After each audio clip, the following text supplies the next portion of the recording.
What's up, everybody? It is every other Wednesday night here on Three Star Draw and also over on the Crusty Old Crow channel. That means it is time for the Backyard Battlefield with me down south 77 Three Star Draw. And Rusty old Crow, who seems to be the only one on screen as I'm seeing it right now. I was just going to let you lead in. So I don't Well, know. I don't know how's my why. I lipstick? just And let me know in the chat. looks good. I just noticed that. I also just noticed that we don't have a background because I didn't set up a background. So I'll remedy that as we go. So that just really has screwed up my whole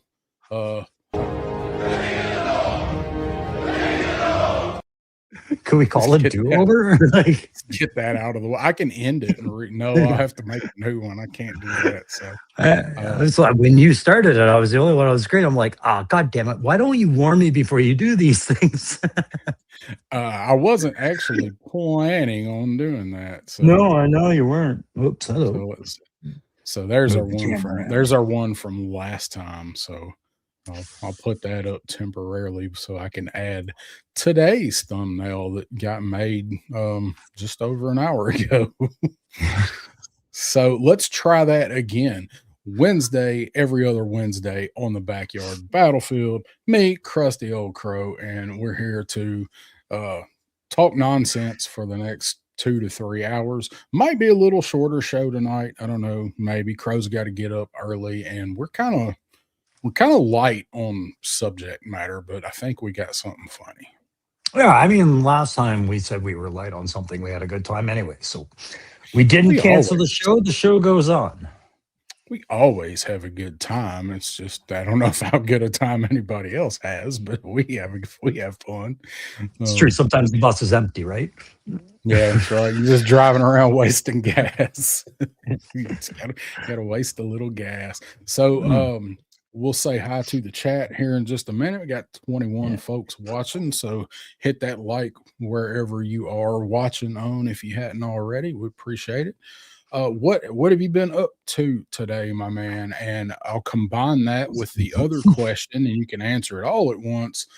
How is the weather up there in Canada? Did you get any of the blizzard?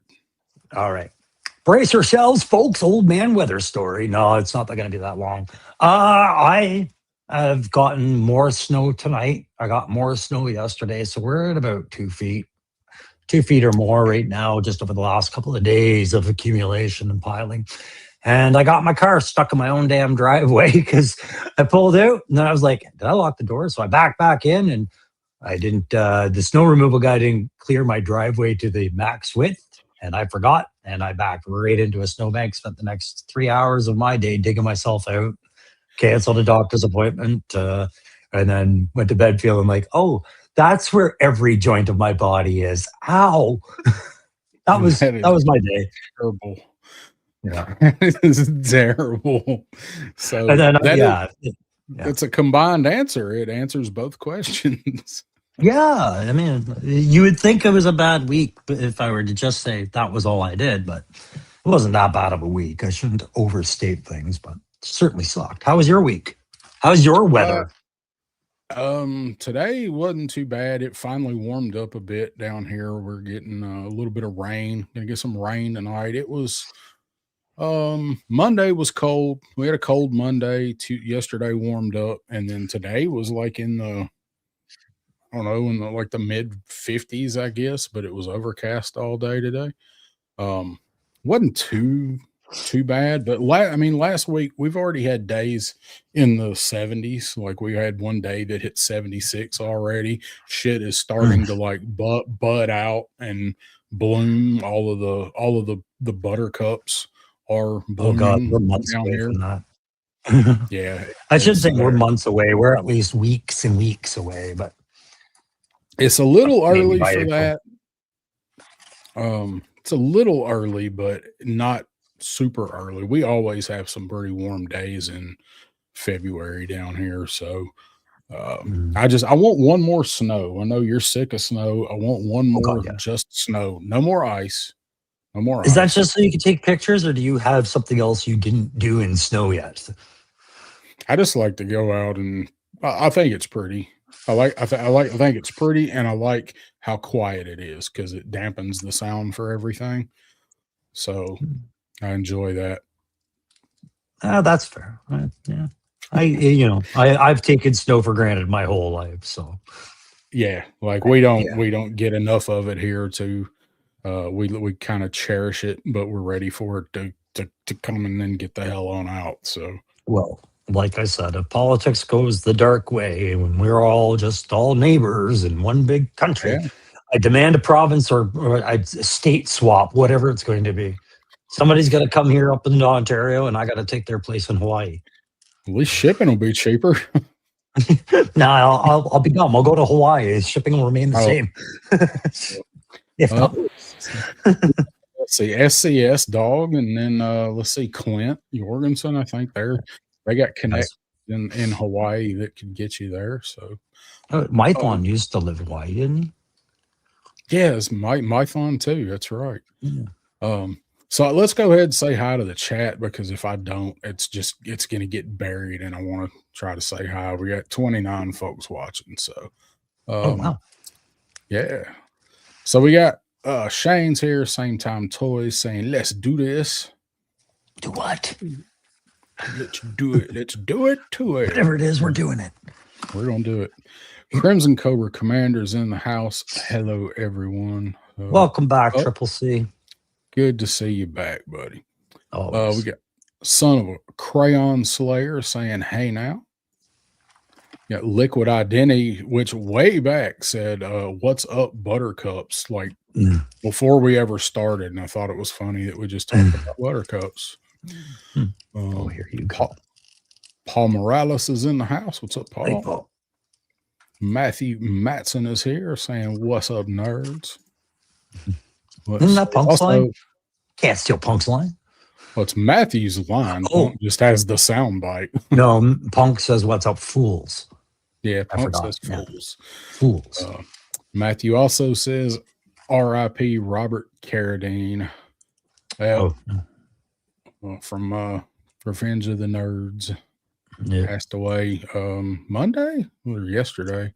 Well, we've lost a few. It was like over the last month, right? Like Paul Newman or whatever. Yeah.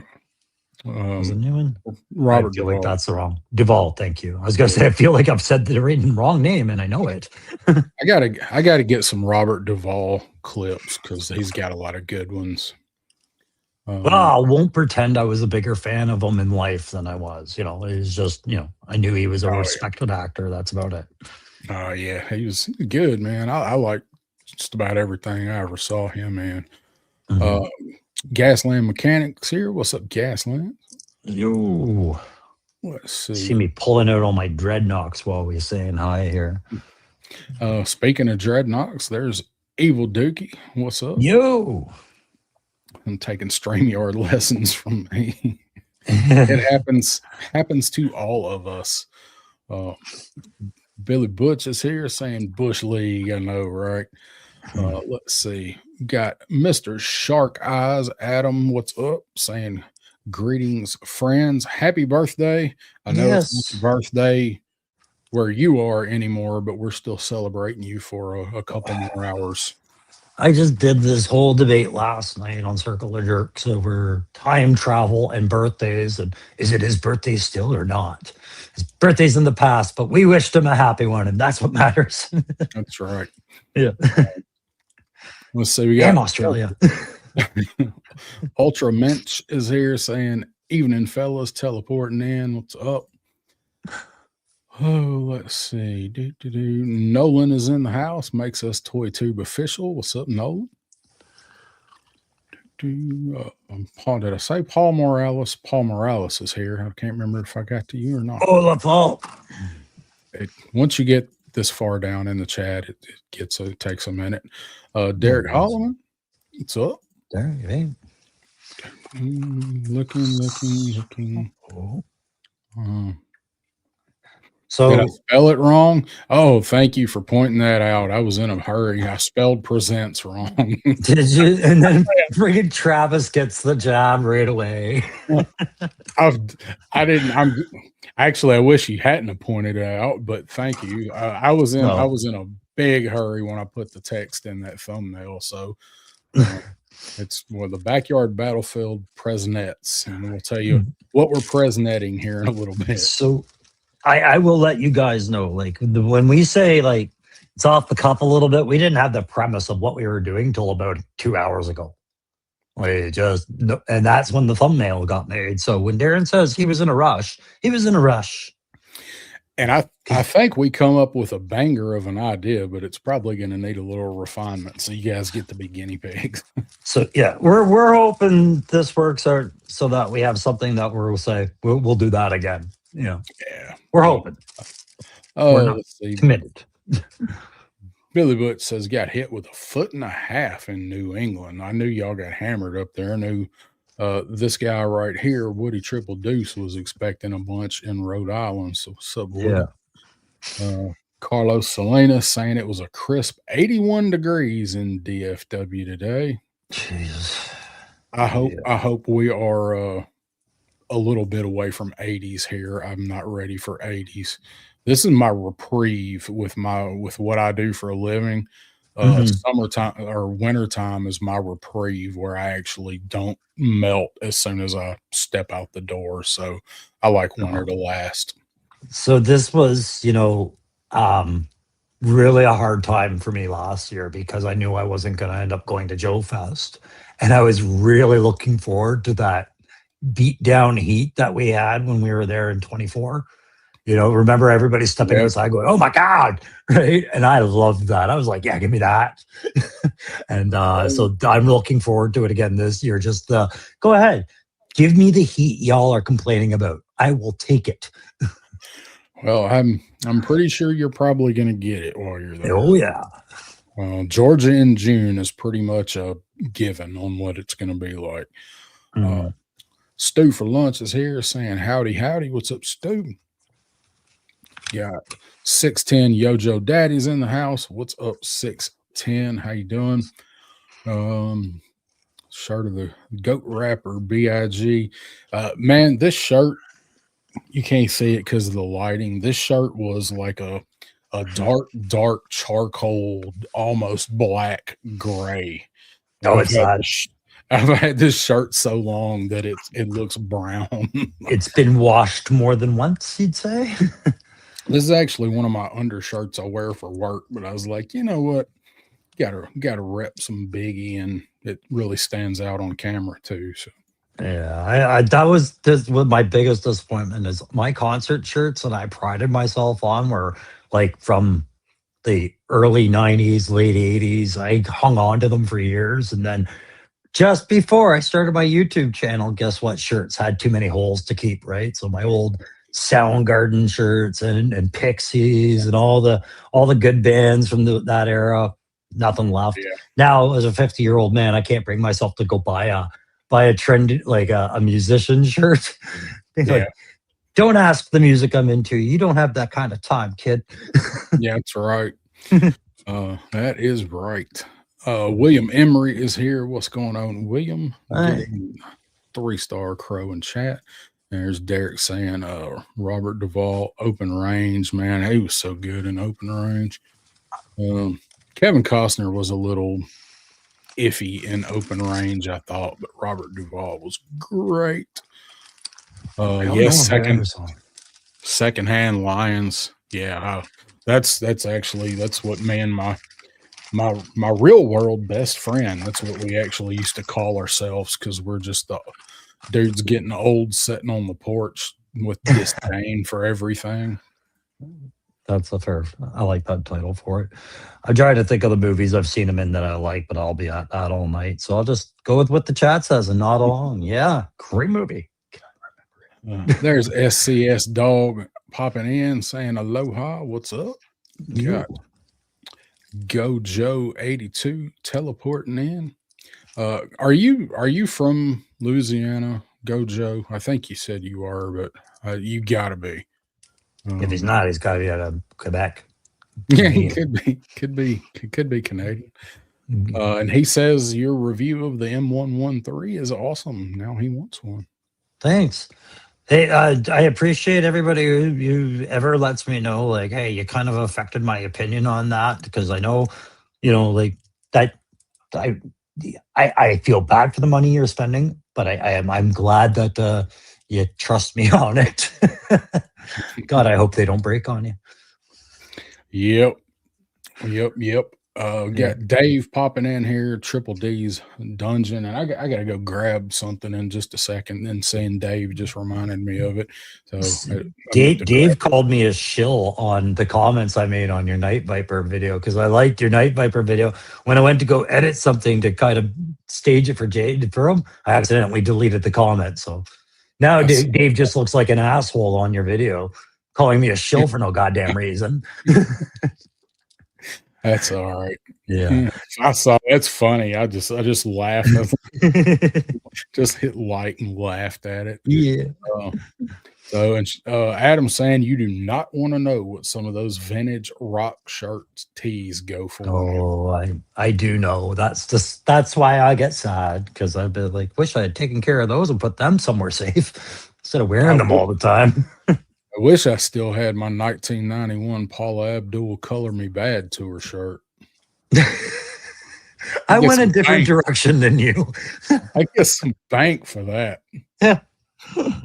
One day I'll find the picture from the morning after that concert with me and my buddies Mohammed and Sevron in our overalls, and I thought I was a gangster wearing a Paula Abdul shirt. Dancing with an animated cat. Let's see. We got Faceless Janitor popping in here. What's going on? I don't think I've seen you before. It's good to see you. Thanks for coming by. Sold so many 80s and 90s band shirts to fund the current G.I. Joe collection. I respect it so much, dude. I am all about flipping my ADHD collections into the next ADHD collections. I got my G.I. Joe collection started by selling hockey rookie cards that I had collected for 3 years prior. Right? I bought those rookie cards with money I made off of Warhammer 40K figurines I was collecting, or comics, so it's just an evolution. It's just or a vicious cycle, depending on flippity flip collector trick. Right. Gojo's from Thibodaux, Louisiana, and he is also retired infantry. So, right on, brother. Good to have you out there. Any former service members, doesn't matter your nationality, you got my mad respects. You know that. Nice. Billy Butch saying he's stuck in a conference at Fort Gordon during Joe Fest 2025. So close, but yet so far. So Fort Gordon is out of which region? Is that's in Georgia as well? Yeah, I don't know your bases that well. Yeah, and I don't remember exactly where Gordon is. Actually, is Gordon South Carolina?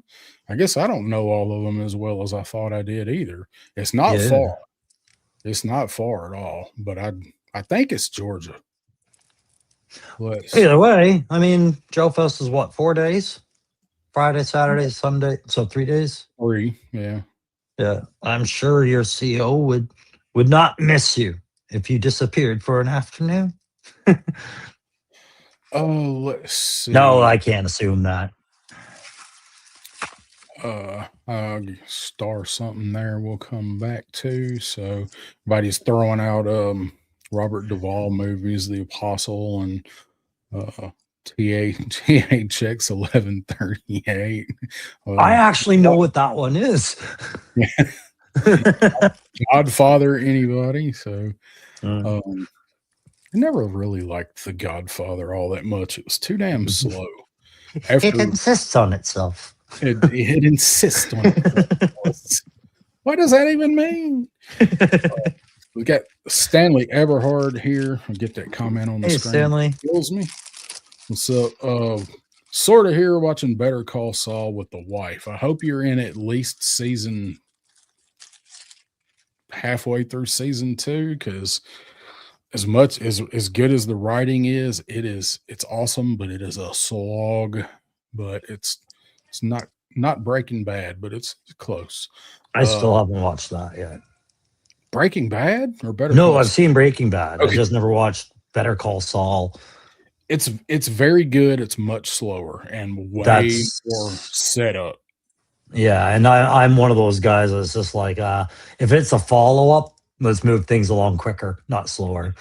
Well, it is, but it's also it's a prequel and then a sequel. It's both, but you don't Oh, get a lot. I know Yeah, I'm missing something. I do. It's one of those series I'm going to get to at some point, right? Like Peaky Blinders was.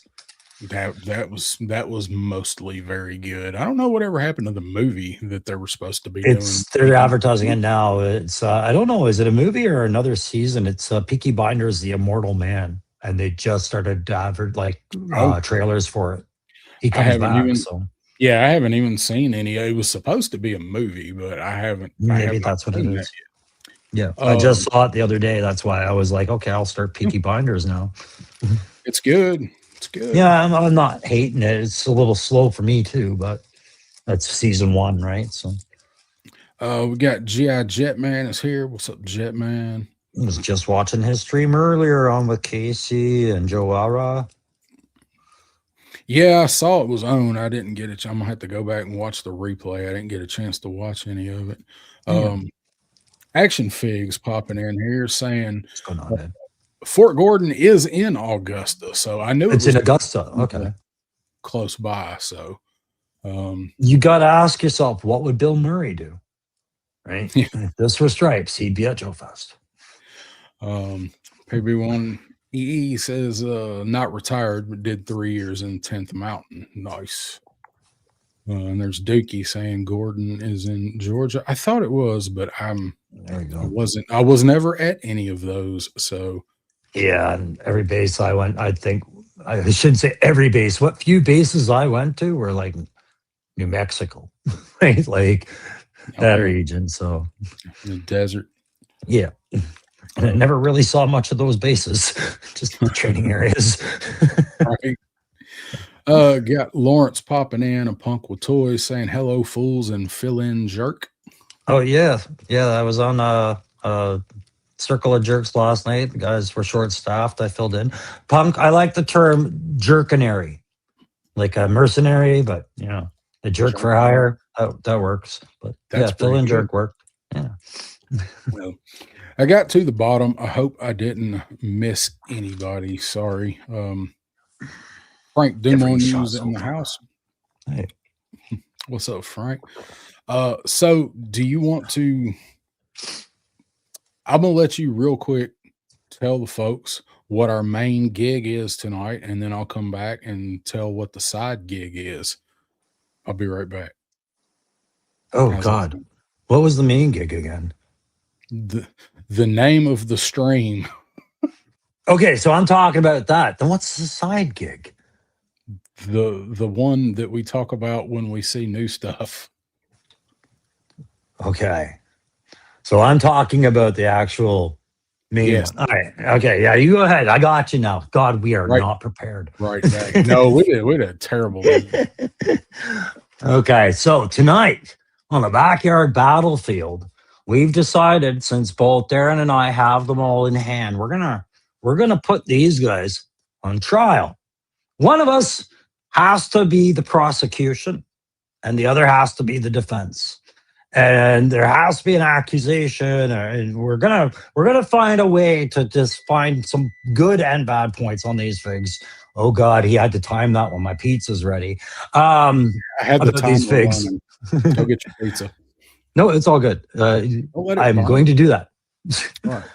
Anyways, that's what we're doing. It's law and order.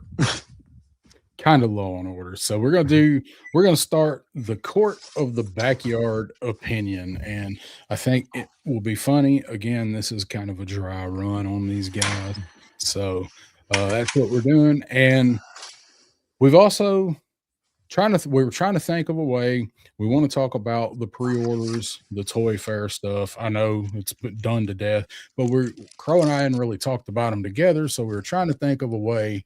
How do we talk about renders in a way that maybe a new way to talk about renders. So, in the vein of the court of the backyard opinion that we're going to do when both of us get the new figures, new wave or whatever, we both got to have the whatever the figure is. But leading up to that, when we see renders, we always cut these renders apart and dissect them and talk about what we like and we don't like. So I figured when we see renders, we can have a preliminary jeering and talk about what we think we're gonna like and what we might not like.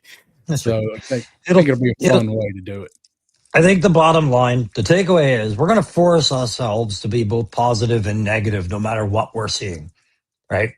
And maybe we'll hit the obvious points, or maybe we'll really make it obvious we're dragging out a negative point because it's a good fig and that's all we can talk about. We'll feel it out. Anyways. And Adam says, for a second there, I thought you and Darren were going to be ranking the new wave. No. You can. That's done now. About them together, get a room already. Let's see. Faceless janitor saying my night vipers are holed in the local post sorting hub due to bad weather since last Thursday. Damn. So Hasbro shipped. I ordered this wave together from Hasbro all at once, and I ordered them way late. I didn't order them until like 2.5, 3 weeks ago, probably, before I broke down and ordered this wave. Ordered them all together at the same time. Eventually, before they come out, they moved all of the ship dates up to the same day. They're all in stock. Hasbro sent my Night Viper and my Lifeline, and I've got no other emails on the other 3. And of course, because they sent 2, they sent them DHL. Oh. So it's going to be next week probably before I see them. Maybe next week. Yeah, so I'm glad that I did find them when I found them, but I was hoping, because all of the dates were the same, they would at least put them together and ship them FedEx because of the weight. You know, if it's a big enough box, they'll go FedEx. Mm-hmm. But no luck. So Night Vipers, he's good. Derek Holloman saying no Cobra Law, no guard at my Target yet. We will talk a little bit about the Cobra Law. I don't have him either. I went Saturday, I've mentioned, and looked for him, and I was back just by happenstance by a Target today, and I ran in there today, and they didn't have them either today. So when I went Saturday, I went to 2, and the second one, when I went to the first one, I didn't have the DPCI, and I didn't even think about, when I scanned it, taking a picture of it. And I found the DPCI before I went to the second Target. I found the picture, and I had them look it up by that. And they were like, well, we don't have it. I said, does anybody around here have it? And they're like, oh, Mount Juliet's got 6 of them. Mount Juliet was an hour drive one way from where I was at. And I just didn't care enough about it to go there, hoping that they'd pull it and sell me one. So I think that's fair. I don't know. I'm kind of done with the overpriced troop build. It was bad enough the Dire Viper was as good as it was for the price that it was, and you knew it was a troop build. Now the Royal Guard, of course, they're going to be at that price because they're going to be big figs, but I can't troop build things like that in this market. I can't either. We got Lego Star Wars kid teleporting in saying Night Vipers are the Delta Force of Cobra. I can see that. I can see that. Jetman saying Pulse hadn't shipped Big Lob or Marvel Legends Warbird yet. Marvel Legends Warbird. Yeah, Woody, the cursed DHL delivery. Carlos saying excited for Big Lob Hit and Run and Mole Rat V2 arriving tomorrow from Pulse. Oh, then you better stay tuned because these men are all guilty of something. They're all guilty of something. Billy Butch saying, I checked every Walmart in my area. No end caps, no new Joes. Tons of heavy duty on clearance.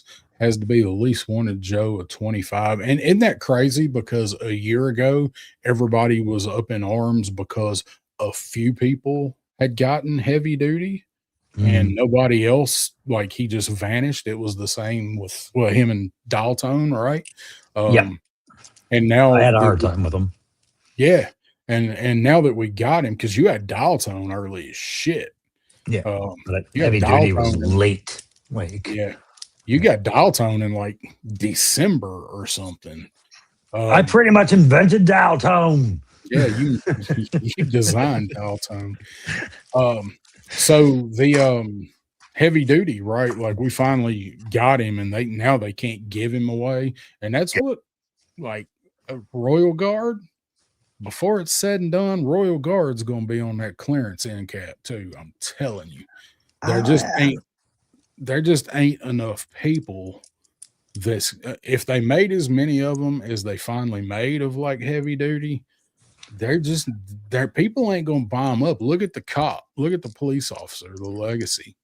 Sure, I mean, he's on clearance. It's easy to think that you're wrong if you pay attention to what you're hearing from the response of the people that are getting them. But the buzzword about them was how quickly available they were and how much people may or may not have overpaid and things like that. Everybody I've seen talk about it says it's a good figure, right? But it's a pricey piece of weight. The people we don't hear from are the people that we used to hear more out of before Once a Man Cobra Commander came out that said, if they do Cobra Law, I'm done, right? Yeah. Some people are still like that. They just stop talking about it because there's no point. So I think we're not hearing that big market of people who don't like this fig. Yeah, I do too. We got Todd C here saying heavy duty is a good figure. Figure's great. Nothing wrong with the figure. The figure is great, but the question that we got to ask ourselves is, how does he go to the bathroom with all this shit on? So what is it? The problem of every soldier? 10 inches of kit, 4-inch dick. Yeah. I've got heavy duty on the shelf holding one of the commando launchers. So yeah, so I liked what I liked about heavy duty and hated at the same time was I liked that they gave them like 2 different headgear options and all this other stuff. But once you get that friggin' harness on, you're not doing anything to that figure. Like I'm not popping heads and trying because I just don't want to mess with the harness anymore. I think and Faceless Janitor saying, which is a shame because he's a solid figure. He is. He's a damn good looking figure, and I think people finding him on clearance. I saw somebody post today one of these magical Walmarts that they had him for. He was marked down to $5. Oh Jesus, you got to buy him at that price. Yeah, I don't care what the figure is. he was $5, and the legacy police officer was 10.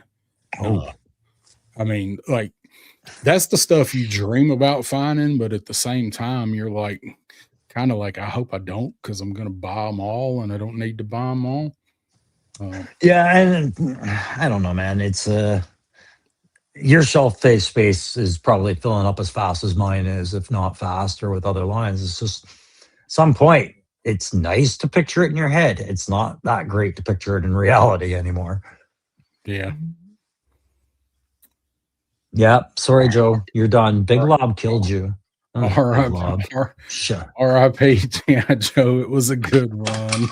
Who fell? Which one of you cowards fell? Oh, no. There's a Cobra failures. That's all right. It was just the Cobra logo. Oh, okay. Dookie said you just piss yourself when you run into that issue. Which issue? Things falling? I missed it. Which? No, the 10 inches of kit and 4. Oh yeah. Yeah, it's going to the bathroom in the Arctic. You guys want to invade Canada, you better get used to that idea too. Yeah, that's right. That's right.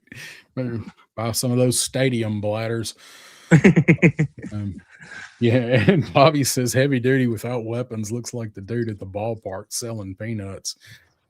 Heavy duty, man, if you could get them cheap enough, that would be a good figure to do some custom stuff with. That I mean, I guess matching the skin tone if you did a head swap might be the hardest part with him, I guess. I don't know. Hadn't tried it.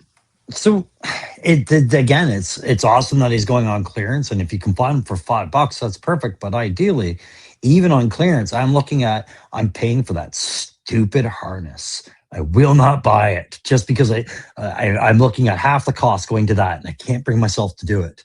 Even though I would love to have an extra buck of heavy duty. Yeah, I mean, for $5 or for $10, for $5, I'd grab another one. But even for 25, like no, I'm out. Carlos saying Royal Guard will be a 2026 Figure of the Year contender. So I did watch Travis Moody rank the troop builders in the classified line the other day. If you have a chance and you want some, nostalgic, remember these characters in the line, that was a good way to deliver it. And he had them ranked right up number 1. And I wondered if it was because they're new, they're just shinier in your eyes kind of effect, but I haven't heard people complaining about them. That's what I did expect. So I just wonder if I was looking for an emoji, but I'm not going to find it. I just hope that it holds up the bulk, because some of these bulky figures, there's sometimes an issue with them. Mhm. U.S. Combat Dojo's in the house. What is up, my man? And Dookie saying heavy duty is my next dreadnought. He's already on the table to customize. Yeah. I can see it. I just don't want to do it. Damn, Derek says he has yet to see heavy duty in person. I'm torn on that. At one point, I want to say I'm sorry to hear that, and the other side, I'm like, oh, good, it does happen to other guys where like they completely missed a figure that it doesn't even look like it's ever coming now because it's happened to us, right? Why do I hate myself so much? I don't, but I need context for some of those. I don't know what he meant with that one either. I was hoping you would when I highlighted. I don't hate myself. I'm my own biggest fan. What are you talking about? I love me. If I go in a Target and they got it, I'll probably grab it, but I'm not going out driving to Targets looking for it. So I like Royal Guard, looks great, but I'll get him next month. Star Wars Kid says. I want it. I just don't want to troop build it. When I get my Royal Guard, he will be the last surviving Royal Guard. There will be no others. It's just that's the way it is. I think 2 is perfect, but I have a hard time spending $100 on 2 of those guys. And that's $100 your money, man. Yeah. That's folding money. Yeah, it rings higher up here.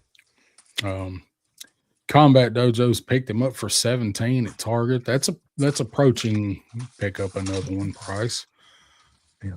Let's see.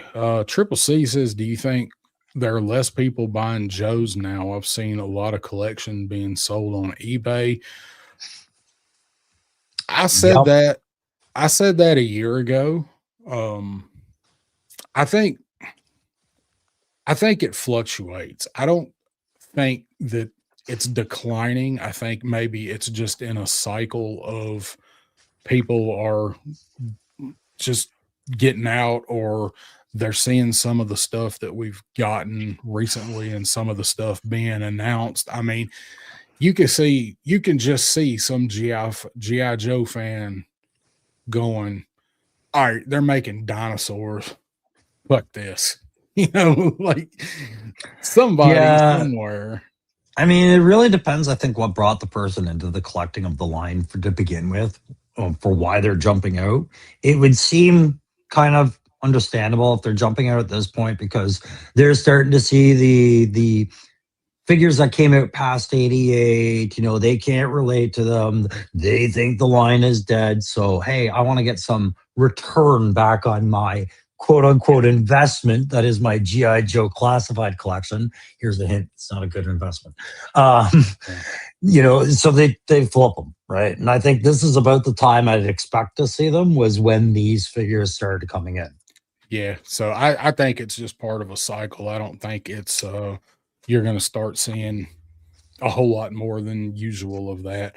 And Punk's clarifying, he says, because of the video you said you watched, you must hate yourself putting yourself through watching that ranking videos. Oh, yes. Okay. Gosh, I wish everybody could just get along, but they don't. No. They don't. Lego Star Wars Kid said, you need two. You need 2 Royal Guards. I don't need even one. I want 1. 2 I could see myself having if later after the craze died down, I started finding good deals on them. Sure. Yeah. Give me a discount every time. I already get 15% off at my GameStop because of my membership. It's just, I want better deals than that. It's a lot to pay for plastic these days. And I think for me, it's also a bit of principle, right? Like, I keep telling guys you should be cutting back at the economics of it and things like that. I got to do that too, right?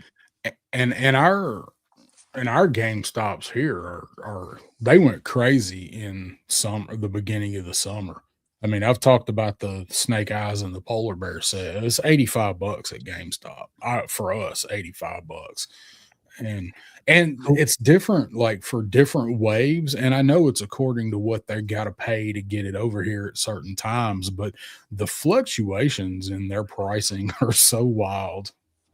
And honestly, like at this point, I don't want everything Hasbro to do to market something to work on me, if that makes sense. And I'll use the prime example, hoping that we don't ruin anything for later, but that Snake Eyes with the ATV and the Stealth Bubble, Trouble Bubble, and the 788, whatever it is, Vehicle 2-pack and Driver is the last poke I'm willing to take from Hasbro and go, yes, take my money. I'm like, no, man, you're forcing the third repaint of these vehicles with characters I never really need or demanded. Yes, they look appealing, but I'm not going to separate that price point unless you do something crazy with how you sell it, and you're not going to do it. Not for me, not for that one. You're not getting that much money out of me for something I maybe want just the ATV out of, right? Yeah, that's the best looking thing in that set. Turk Murphy saying grandson likes dinosaurs. I'm not so much. I like dinosaurs. I'm just not a dinosaur nut, like a fanatic, but I mean, I like how do you grow up and not keep some kind of love and like interest in dinosaurs? I just don't I don't collect them. It's not the collectors that should quit when the dinosaurs comes, it's Joe, right? G.I. Joe should quit. They just finished fighting off conventional Cobra troops. Next thing they knew, they were fighting ninjas. Then these robots show up. Then all these crab people are flying out of the sky, right? And now no, I'm out, man. Dinosaurs, fuck you. We're done. I'm retiring. Get my pension. We're good. I need somebody to come with a fly swatter. I guess the dragonfly. It's got maybe that's where the whole dragonfly thing with the splat was. It was for the Royal Guards. Maybe. Yep. Easter eggs. You didn't catch them.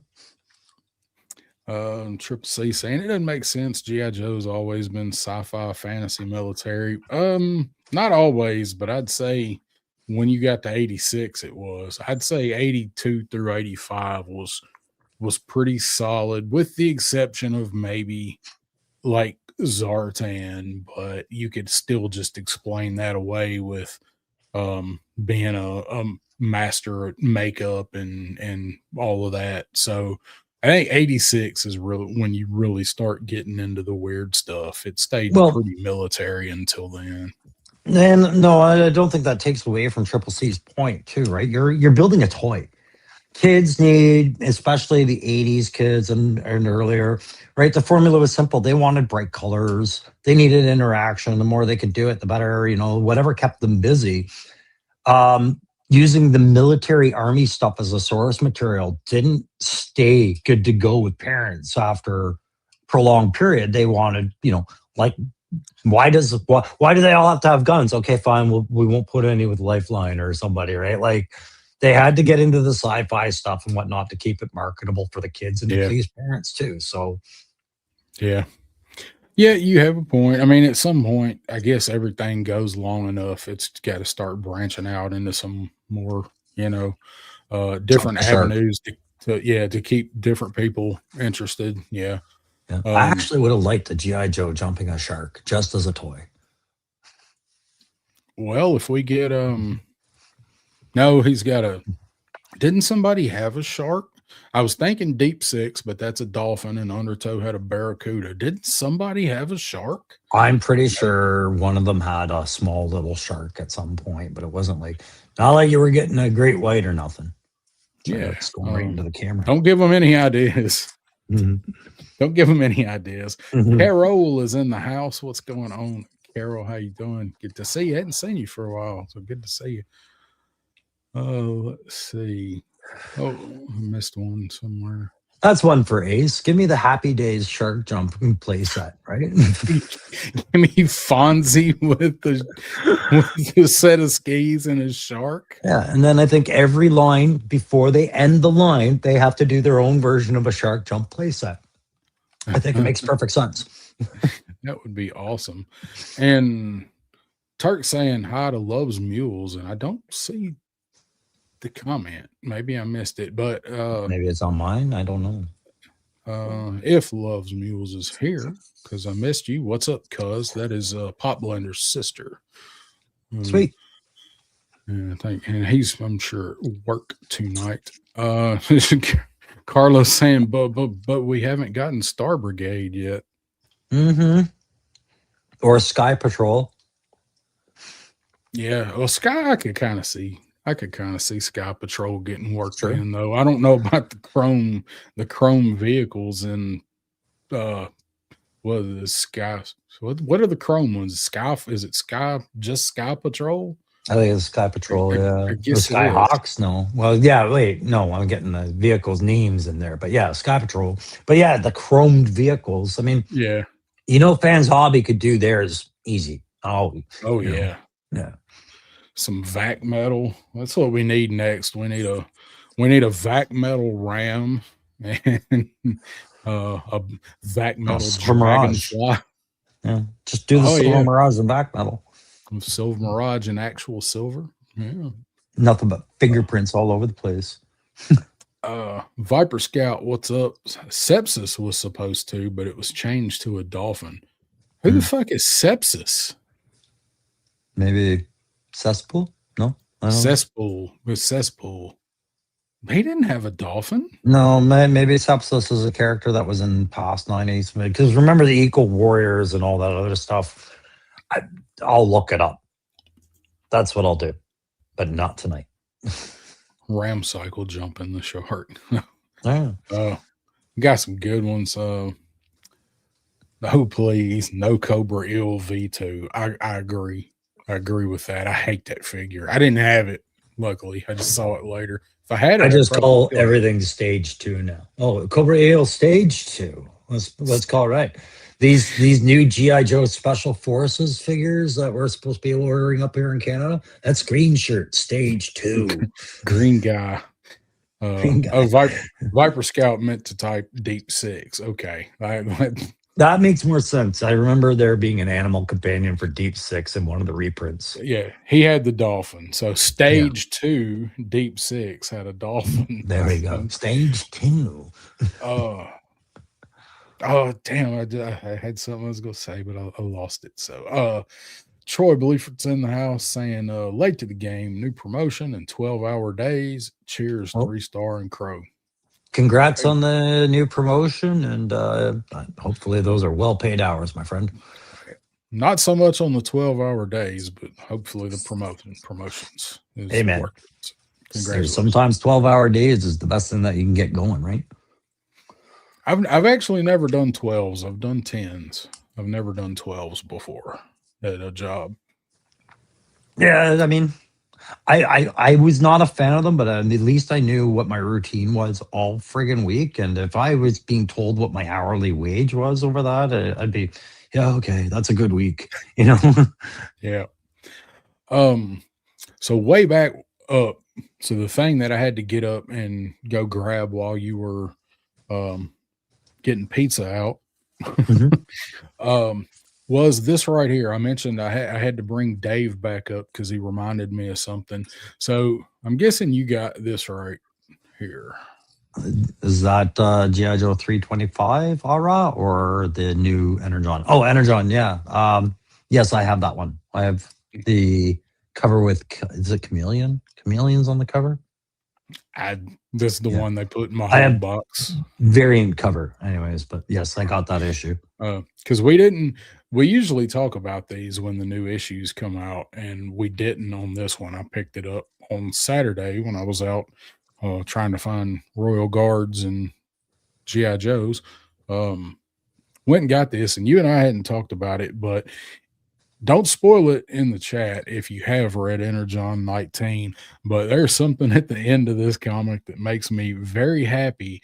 And in this age of talking about the ridiculous notion of somebody stealing somebody else's idea, you know, we got some people that say Hasbro stole the Rattler idea from them, and people saying they stole customizing ideas from them.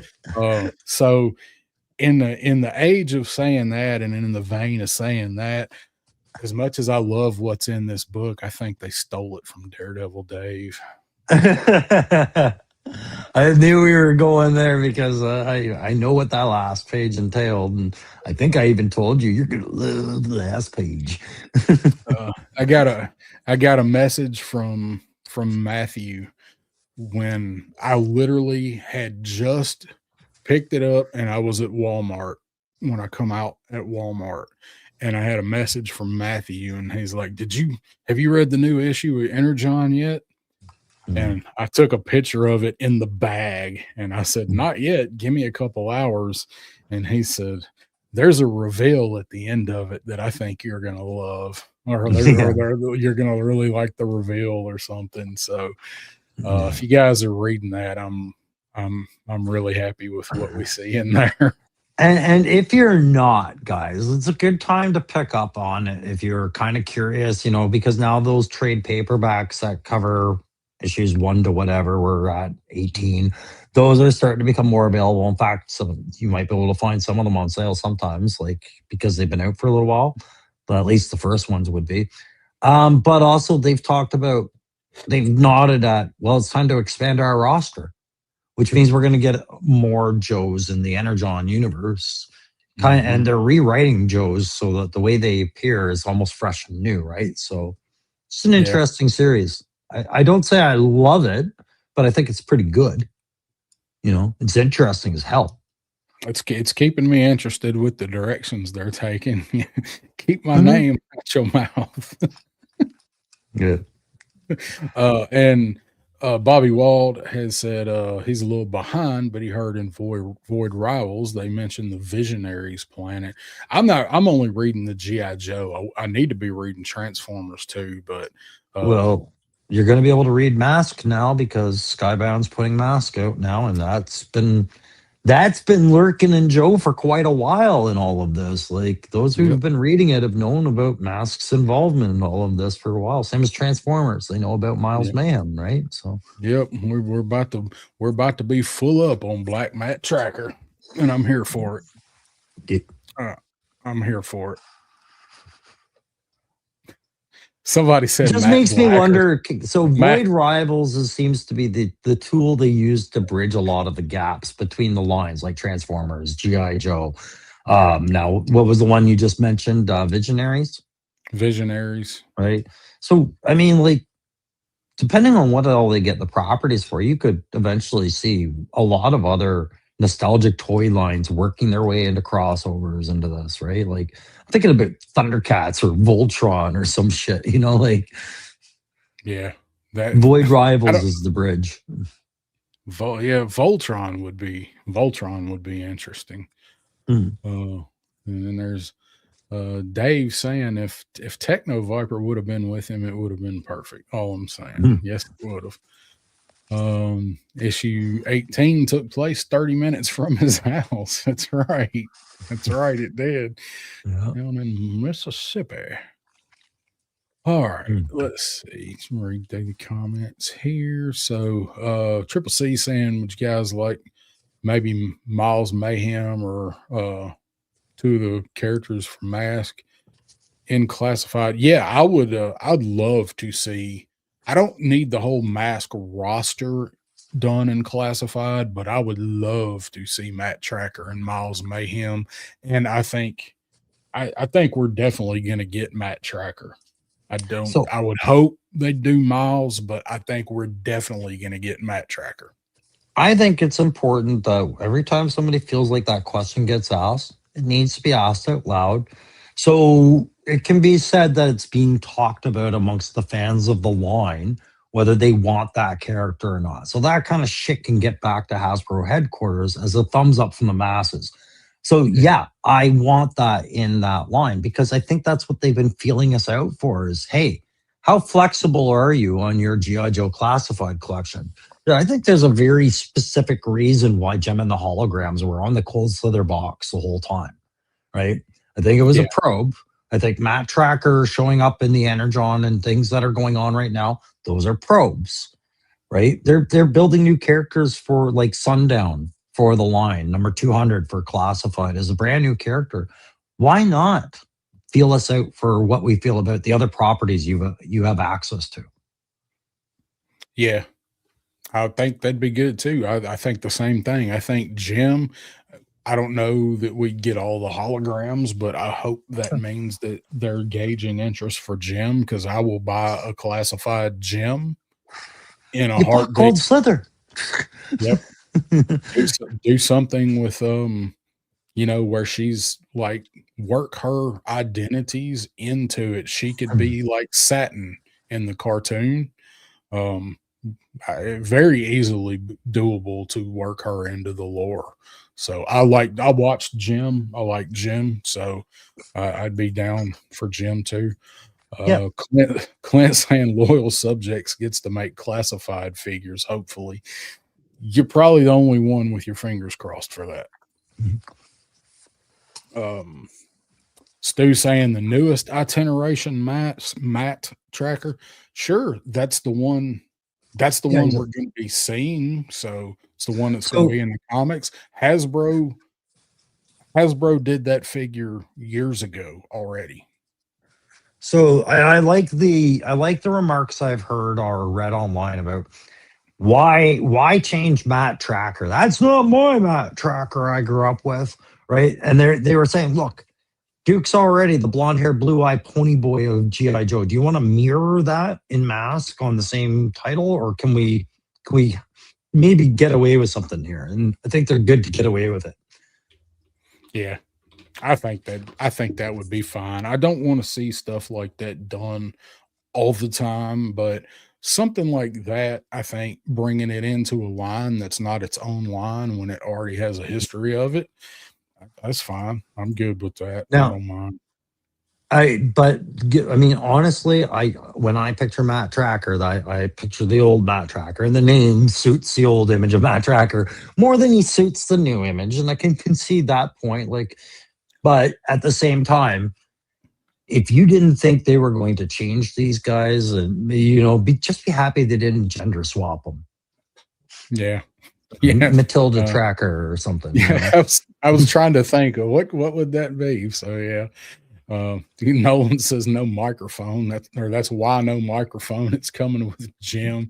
It comes with two microphones so she can do a duet with Zartan. And we'll just throw it in a 3-pack later, like we did with people's guns that they need and shit. Classified Care Bears. What about Care Bears done as Fatal Fluffies? So what if it's a Care Bear? Like pick it, say Rainbow Time Bear or whatever they are. What's the Shamrock Bear? What was the red bear? You know your Care Bears. Which one's red? No, that wasn't Cheer. Let's say, for the sake of argument, the red bear's name is Cheer, and you gave him a fistful of balloons and the removable head. It's like candy apple under there, right? Like you could pull it off. You could have her being the clown bear or something. It could be done. So now I had to look it up because I don't remember. There actually originally wasn't a red Care Bear. I thought there was. I thought they had every color of the freaking rainbow. Not originally. No, because it's the rage fueled bear. Rage bear. That's right. Rage heart. Troy says bringing the M16 stare. Pull it out of their little pouch, their little bear tummy. Yeah. Oh my God. Oh, Ballistic Bear. There's some good ones in there. Very cool. Hey, you crossed it over with Teenage Mutant Ninja Turtles. Don't tell me it's the ridiculous premise of the week. No. I knew somebody was gonna say it, Dookie. You know the one I really wanted to do, and Dookie, you like this. I wanted, and I couldn't bring myself to buy it new, so I was always looking at thrift stores and just never found one. I wanted to make My Little War Pony, right? Paint up a My Little Pony and add all this war gear to it and make it a war horse for Joe. I thought I had to do this at some point. It would be an expensive custom, but if you bought a couple of Mythic Legions horses. No, I mean an actual My Little Pony, like repaint a My Little Pony custom for Joe. Okay. Yeah.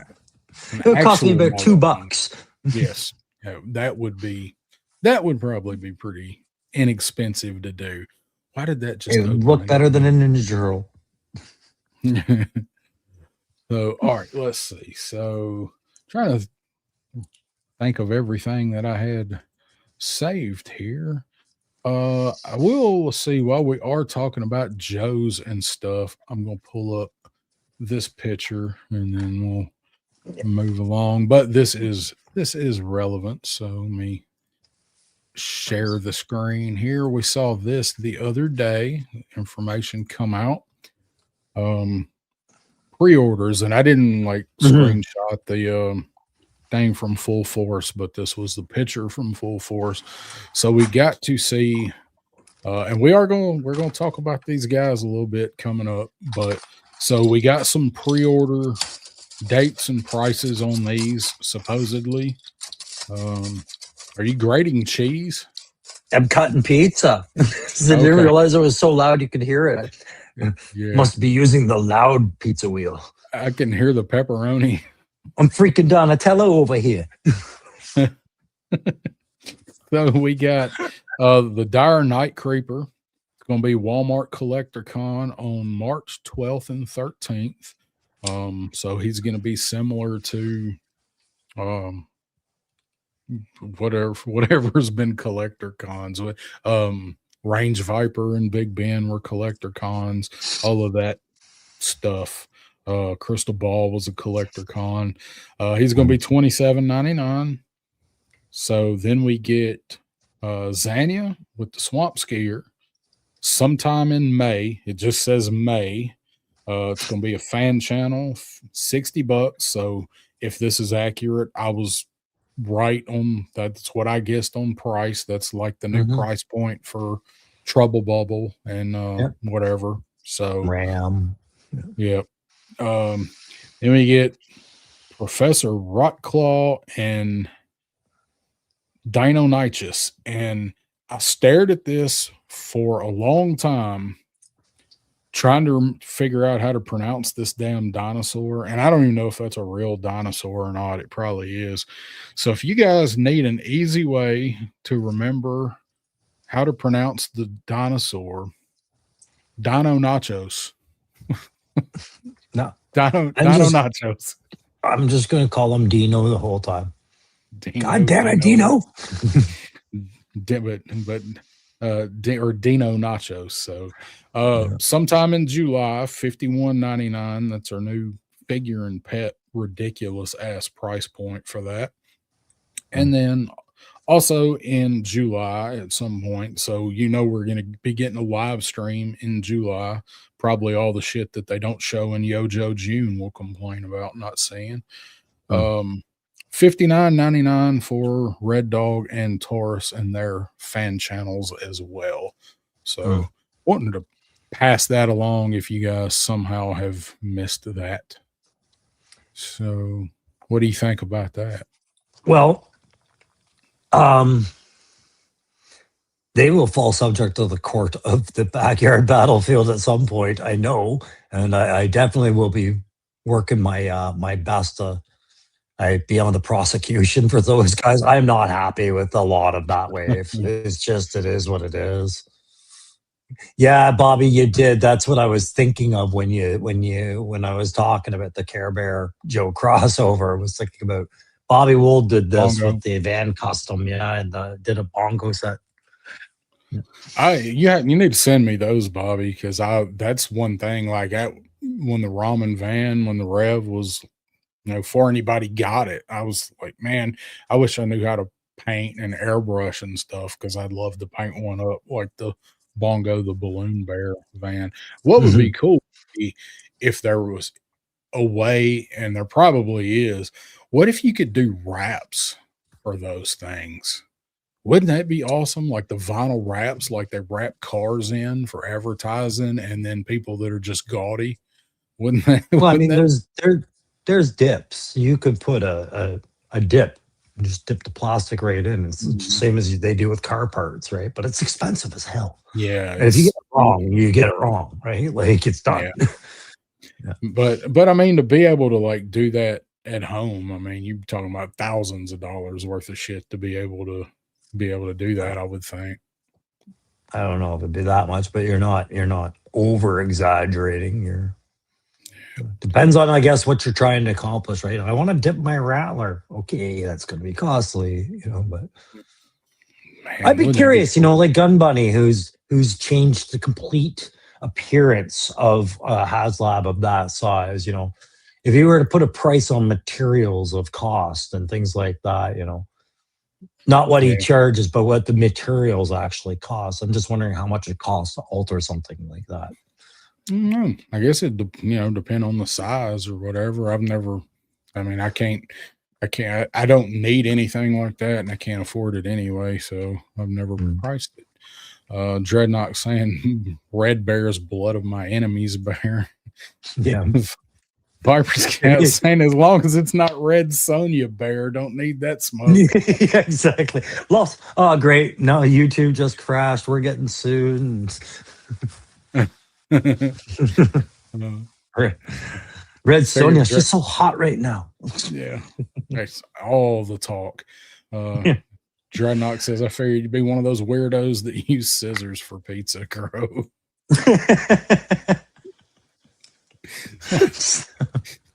trying to cut something with a dull scissors, and it just folds it over the scissors. And somebody, Carlos, I think, ask if there was pineapple on that pizza.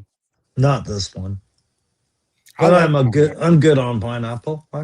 I swing both ways with pineapple. Yeah. It's only upside down pineapple. Pineapple and jalapeno on the same pizza, that's like the perfection. I can't do jalapeno, man. Oh, shit, yeah. Blue Ranch Don Hose was better. So I'm in for, most people seem to be relatively excited for the wave. I think the Night Creepers with the Ghost Viper heads and claws will work nicely. Damn, I wish you hadn't have said that, because I hadn't thought of it. They'll do something like they did with the Crimson shit, and the translucents will be completely different colors. I don't know. I'm still waiting to see where. So it just feels to me, as cool as it is, when I saw the Night Creeper, Creep Dyer, whatever he is, I was like, that takes away from what I was hoping this Dyer tech would introduce more.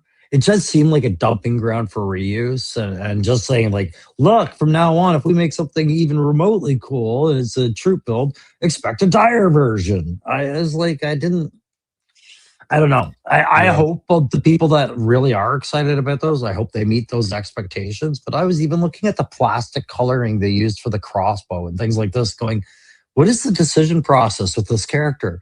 You know, Terrible. It's terrible. you took one of the most highly acclaimed features of Crystal Ball and now made it common, right? And a lot of people aren't really down with that, with seeing that head reused like that, right? I think they should have expected it, but I kind of get it. Not with that particular buck. No, not with that. I would have expected them to do another dire something, but I wouldn't have guessed Night Creeper. And I love the dire stuff, but I'm like you. I do feel like they're going to be like, what can we do? Fuck it, just paint something and make something in translucent, and we'll throw something together and call it something else. So my question is, and I don't know if anybody ever answered it or if people might have some insights on this, but when we talk about how dire is really, it's a lot of reuse, molded green, painted black, good to go. People love it. Translucent, sure. Where are we going to see that big cobra head again? The one that comes with the dire viper. Like I've been trying to think about what in the lore comes to us that brings that without that green paint, like some other version of it. Yeah. I don't know. And cause we've got the dragon one too with him. It's not just cobra. There's a dragon, like a werewolf, like dragon head that comes with him too. So yeah. Triple C saying, serious question for everyone. How can you accept Cobra Law and a character like Serpentor, but not dinosaurs, and monsters and ghosts in the cartoon, but why draw a line at dinosaurs? That's a good question, and I think Graf mostly answers it. Let's see what Graf says. Nostalgia from being a kid and owning certain figures and not others. That's right. I'm good with there being dinosaurs in the line. It's not really for me, but I think like you do with that Triple C, like you've got a guy that's made out of dead DNA, and you got robot, basically Terminators, and you got all this other stuff, and I ain't even talking about getting into the cartoon. It's in the comic. The Bible, the Hama, the George Lucas. You got all that stuff in there. You gonna tell me Dr. Mindbender can build a dude out of clone DNA, but he can't go steal some dinosaur bones and remake a Nachosaurus? Like, I mean, it tracks. Like, it's just, is this your G.I. Joe or is it not? So that's why I think Graf hit the nail on the head with, you're gonna probably buy what you had as a kid and maybe cherry pick a few other things. Yeah, and that's I don't own Python Patrol, right? For that exact reason. I never had any as a kid. I wasn't fond of him when I saw it and then classified. And to this day, I don't have it. But I mean, do I respect its place in Python? And Joe, sure. I understood what they were doing. The dinosaur thing, that whole argument, I think it's just exactly what Graf said. It's about what people connected with the Joes that they had growing up to. What was their Joe collection? Yeah. And what did their parents buy them? What did they seek out themselves at that age? And that's where their expectation lies. I like what Hasbro does in that when you read that file card for Dr. Rockclaw or whatever his name is, they don't really give you a promise of a whole dino line. You know what I mean? Like, they're not like, and he's been building the Mega Tyrannosaurus P-Rex of, Cobra Kabaja or whatever, right? It's just like, he comes with a raptor, he's into the biology, he's his own character, moving on. Down at the Cobra Kabaja.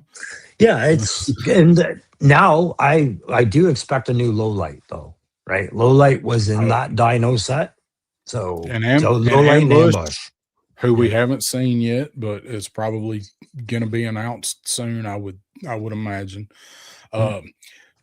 Carlos, yes, please. I think there will be. Dire Mole Rat.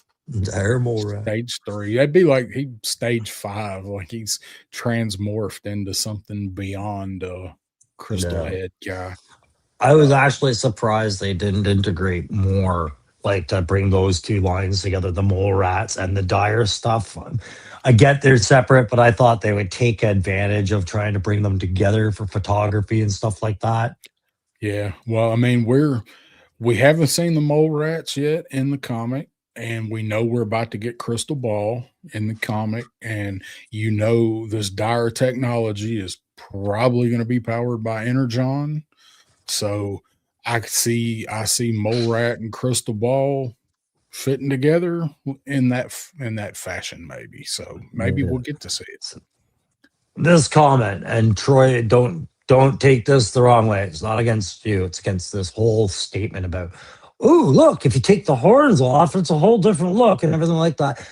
I understand that. It's funny how it used to be a flaw. People were complaining about if the horn was half popped out. Like, look, mine came in the box, half popped out and stuff like that. I remember one YouTuber saying it was the worst thing ever when they saw it. The horns were coming out of his figure.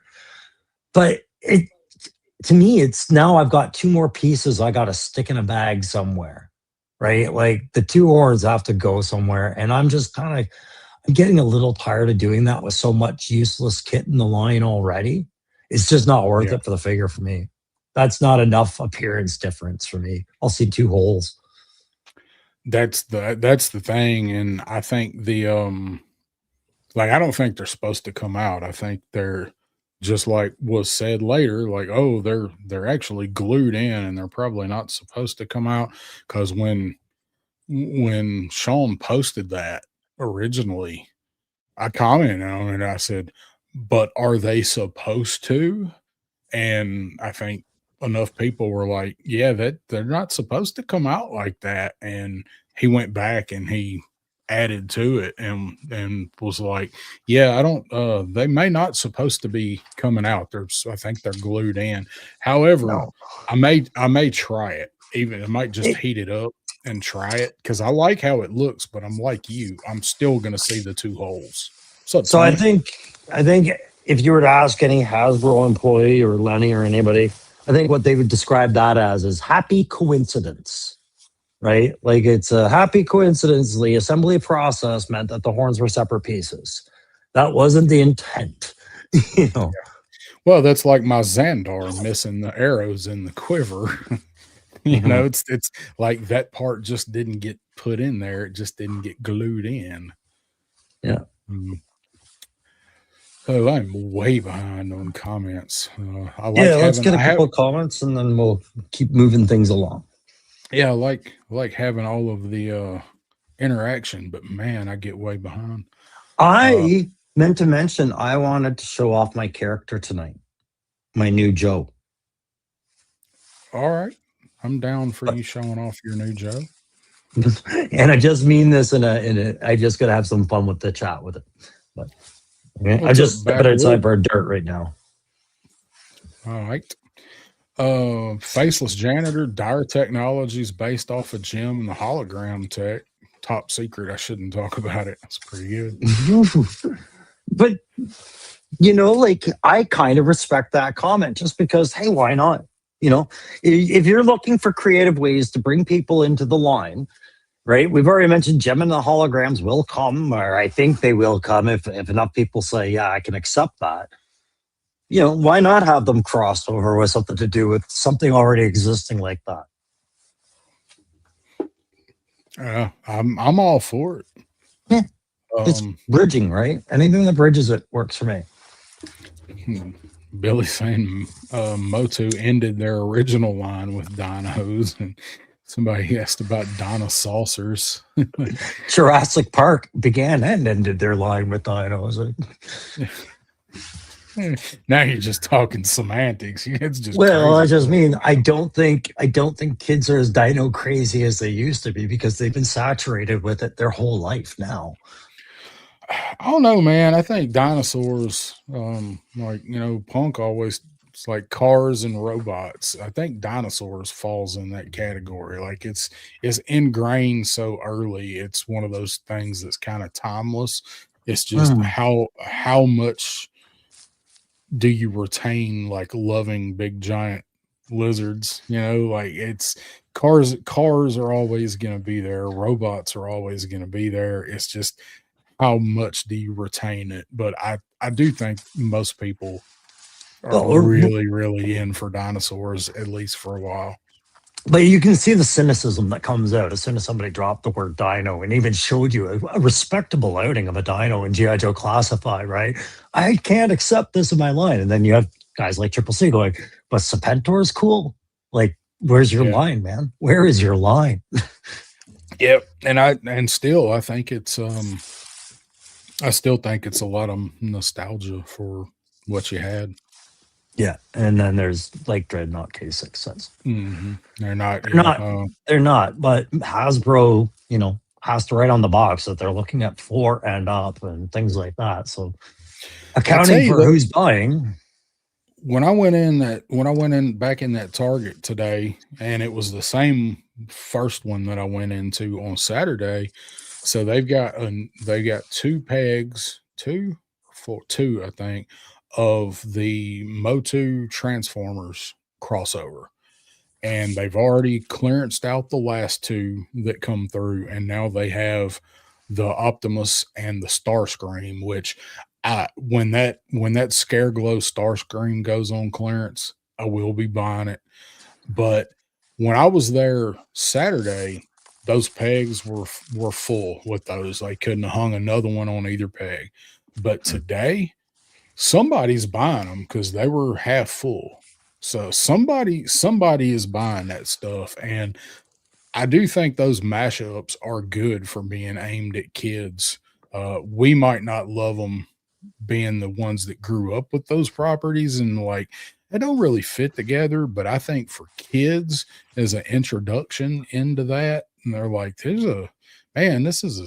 what are these two lines together? And you're like, oh, well, I had these, son. This is this, and this is this, and this company stuck them together. So I think as a jumping off point to maybe get kids interested in stuff again and keep the old properties alive, it's not a bad idea.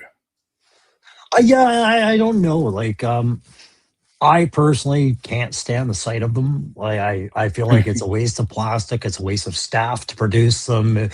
I could go on forever as to how I feel about them, but I understand, as a toy company, you got to try and capture your market with everything you do, right? And trying to get kids back into toys is something a toy company is actually challenged with this generation. If you told me 20, 30 years ago, kids weren't going to be buying toys anymore, I'd be like, okay, that's kind of silly. What are toys there for? Right. Yeah. But it's like K6 says, they're more interested in video games and cards and things like that, and the social aspects of their lives than they are about collecting. I find everything is temporary. Kid will be into these for maybe 3 figs and then be like, I don't need it anymore. Yeah.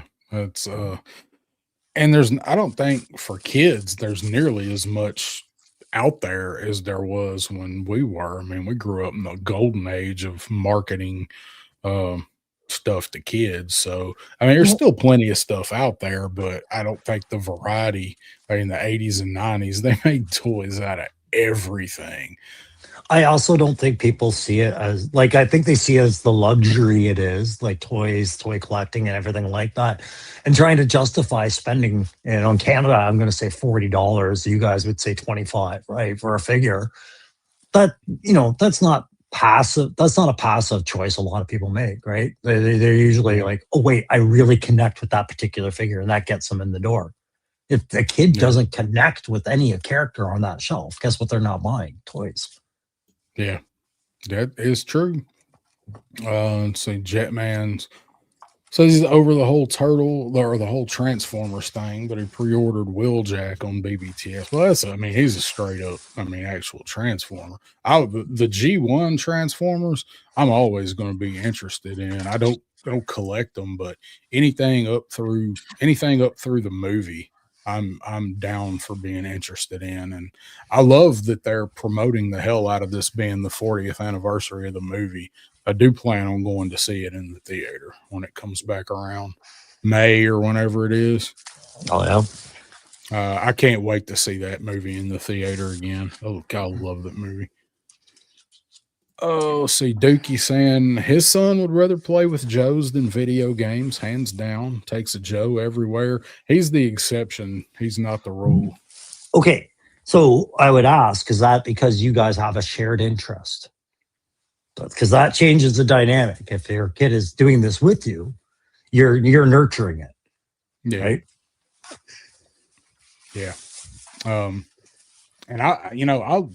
I'm that's great. I mean, I love that, but Yeah. that's not what I see when I'm out, and I see far more kids like the Joe range. I say, like 5 to 10, 11. I see more of those older kids looking at, in games than I do at toys. Now, younger kids, sure, but I think they grow out of it quicker.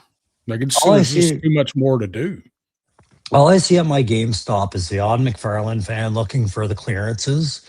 And a lot of kids there for the video games, the Pokemon cards, like trading collectibles. And then I think the next best selling thing I see is everything anime. So statues, model kits, like all those little anime stuff. Those things are constantly rotating off the shelf as far as toys. And that's about it. Right? Nonetheless. Woody saying, I'm glad Dr. Dino isn't an army builder. Had me worried for a minute, questioning my collecting.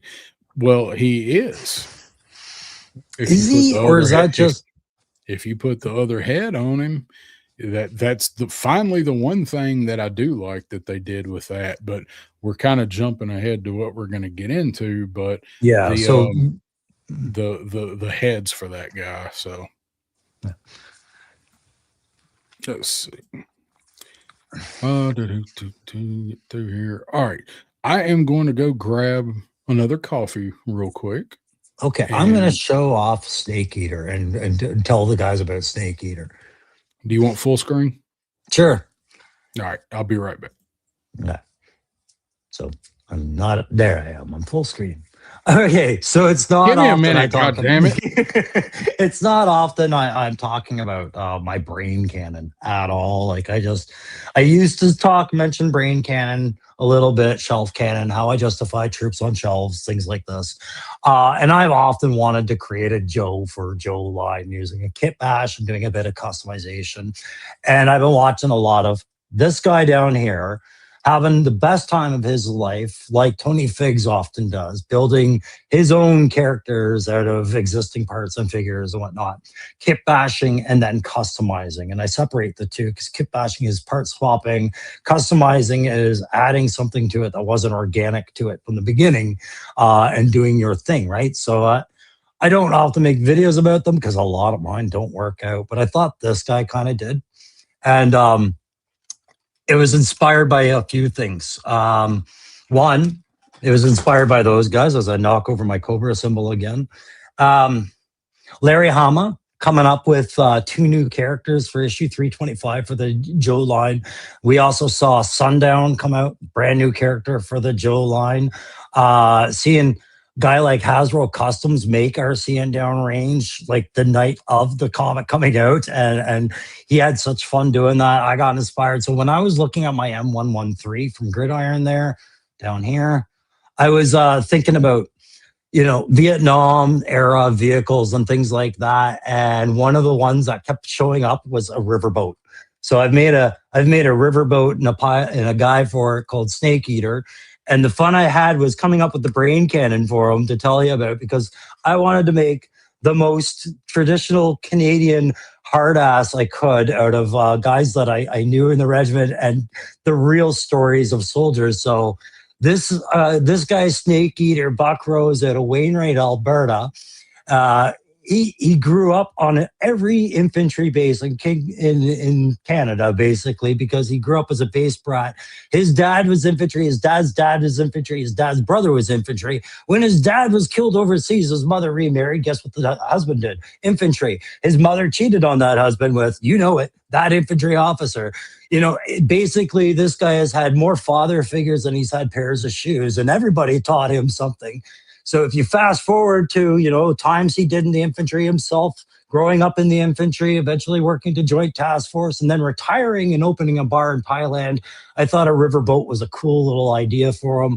And I made this canopy removable, so he's got his kit in there. You know, I gave him Blowback's rifle from Valaverse because I still think that's a pretty damn cool little kit that they gave.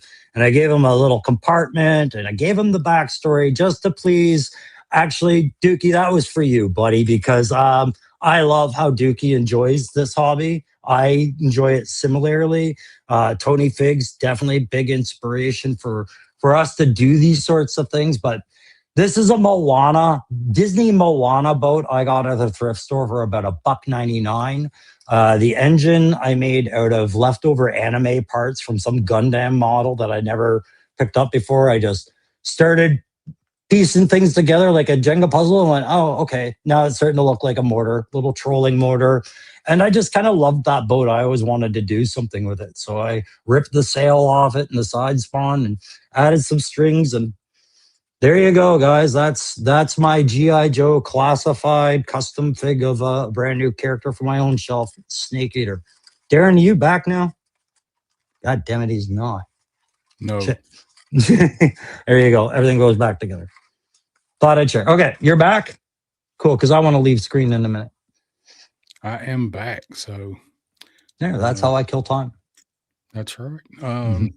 Everybody likes the boat. You showed that to me when you were working on it, and when you got done with it, and things looks great. I asked you all kinds of questions about the tarp for it and the canopy, and I'm throwing together just a little shorts videos on some customs I've done, but it was I wanted him to blend in with the river traffic in places like Thailand or Brazil or whatever, right? And get lost in the weeds, maybe in a St. Lawrence or something. But I meant to mention Snake Eater is a term that we learned really early in Recce. It was that guy that was too hard for your good. Like he only wants to work in the sideways rain. The worse the situation, the more he thrives, kind of stuff like that. So you kind of didn't want to have a Snake Eater leading you. So that's why I kind of made it. And his job is extraction specialist. That was what I meant to talk. Yes, I gave him a role and it's extraction. Basically, you know you were in the shit if Snake Eater had to come and pull you out. That was the idea behind him. So that was it. You can take me back off. I'm going to go off camera for a sec. all right. Graf's got a good the fishing bowls from the HasLab. Yes. The fishing Considered that. will actually be useful. So everybody's digging. Did you name the boat? Does this boat have a name? No, I figure the boats are inconsequential, right? Because it's like he can go anywhere over the globe. It's just I wanted to make a boat, and he was the justification for it. So I have to disagree. I got it. You guys can come up with names on the boat, and somebody can name that damn boat. That's what I was gonna say. I was like, you should do that. Oh, you should ask it the chat, but ask that on your channel when you show that off. You want to see another one? Do suggestions for it. Hell yeah, I want to see another one. All right. This is just because the guys that watch my channel, a lot of them don't show up on Backyard Battlefield, so I can still get away with making a video, right? So you remember when Aaron the Toy Enhancer sent me those Rams way back when, and I repainted those. Yeah. I was sitting on another bike and I never knew what to do with it. And this, I got to pay credit to Tony's Figs. So I did this bike, right? This is my Outback Scout bike kind of deal, right? And this is a Teenage Mutant Ninja Turtles bike. But I took Wreckage's helmet and cut the slit over the eyes because he showed, I think it was him that showed it. And so this character for Dookie, we're calling this one Fox because that's a scout recon, basically a dispatch rider, which is a trade we had in the armored regiment. It was a bike rider that would deliver messages and courier and things like that. But it's a dead trade. We don't use it anymore because tech just it's not reasonable. But I was like, well, what happened if we brought back the dispatch rider? And that's the role I gave this one. I like it. So I'll put that one on the video as well. And that's just the 60th anniversary buck and Shield, what's her head? Sharon Carter head. And I'd buy that for $1. I hear $1, $1, $1. Sold. I'd come out great, man. I like it. Got a couple of like Troy. Troy. The Ho Chi Minh.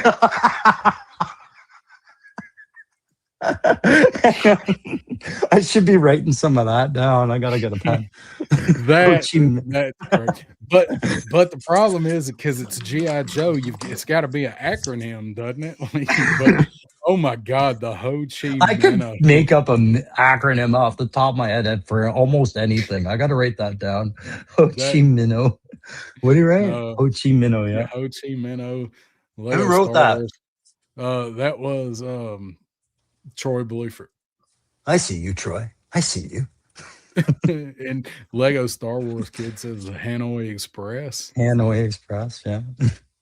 What's up? Jay Gonzo's here. What's happening in Gonzo? So yeah, that's funny, man. I like that. Call the bike postal. Yeah, that's good. Postal for the bike. Yeah. For the bike, yeah. Carlos says that bike can still DoorDash. She can totally bring a pizza on this, man. This is a piece of Loki Wartooth kit right there, by the way, if Loki ever sees this video. I still have a bunch of Loki's 3D parts, and the reason, I'll be honest, you don't see me using a lot of Loki 3D parts is because I sat on them too long and some of them broke. So some of the key ones that he sent me was like, these are really cool. I was like, I agree. When I find the time, they broke over time. Otherwise, you'd see more of his stuff here. But yeah, I've been on a spell of breaking 3D printed stuff badly here in the last few weeks. Yeah, and so now I'm a guy that's all of my gridiron, right? Like I bought some gridiron. Shield. How can I do that? This fat big thing was not subjected to the kind of abuse small little pieces go through when you move them from container to container through a hobby room, right? Yeah. Yeah, because that stuff, and you're moving around, customizing it, pulling it off, putting it on, painting it, and getting bent and pulled in 100 different ways. Yeah. Dookie says name it the Co after Rambo 2 covered ops, but Co was the female. Yep, she was the chick that got him in the camp. That rocked that Mac 10. Oh yeah, I didn't show you his Mac 10. I was going to say the reason I went with Fox was because I actually wanted to call her Foxy, which is a Rob Zombie song because I love my Rob Zombie, right? But yeah, in this little Warbler pouch here, if I can get it out with my thumb, we'll just flip everything out. This is one of Turk Murph's, I believe, sent me this one. But that was Snake Eater's favorite little weapon for the figure was this little Mac 10 that Turk Murph sent, because I picture it's the perfect little surprise cockfag kind of little weapon, right? So got to be careful because we're talking burps here on a live. So enough about that. I forgot we were live. Yeah, burps. Well, I think that one was probably small enough they wouldn't think that it's not real. Or a wooden Star Wars gun, either one. Or a Nerf Pop Dart. Yeah. So, Turk said that one was not his. That Mac. Oh, was it not? Then maybe it was Top Fun Retro or it was Loki's. The problem I have, I had so many weapons after a little while. Well, I had them in bags, and then you say, okay, I'm gonna go paint that one. Then you forget who gave that one to you. Yeah, I've got like Turk sent me some Tech 9s, man. God, I love some Tech 9s. Because I've been painting up a ton of guns, and I'm sure a ton of them are Turks, but I guess it wasn't that one. Fool. Yeah, I've got everything eventually got put into a bag, so I can just dump the whole thing out and like, yep. All right, let's see.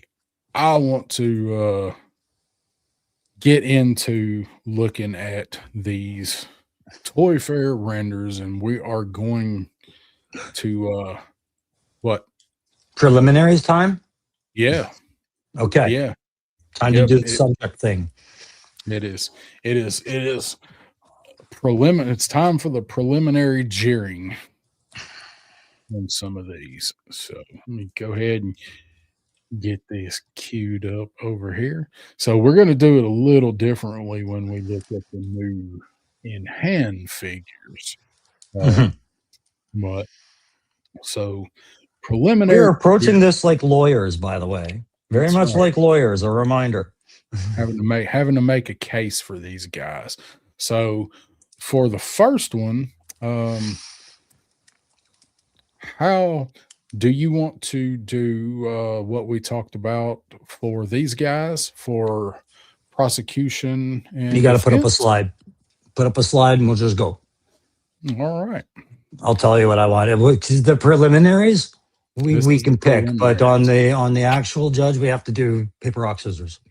All right. Well, let's go ahead and get into these. So I present to the court Sundown. So here's our Sundown figure. So what do you have to prosecute or defend about Sundown?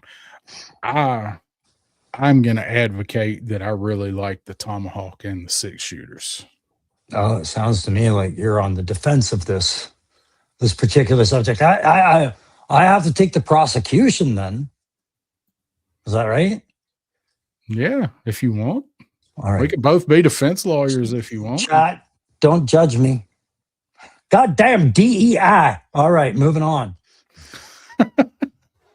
That it? I All just- you got on that guy? I like this character, but hey, if I've got to be the guy going against him, that's the only reach I'm going for. Everything else is cool.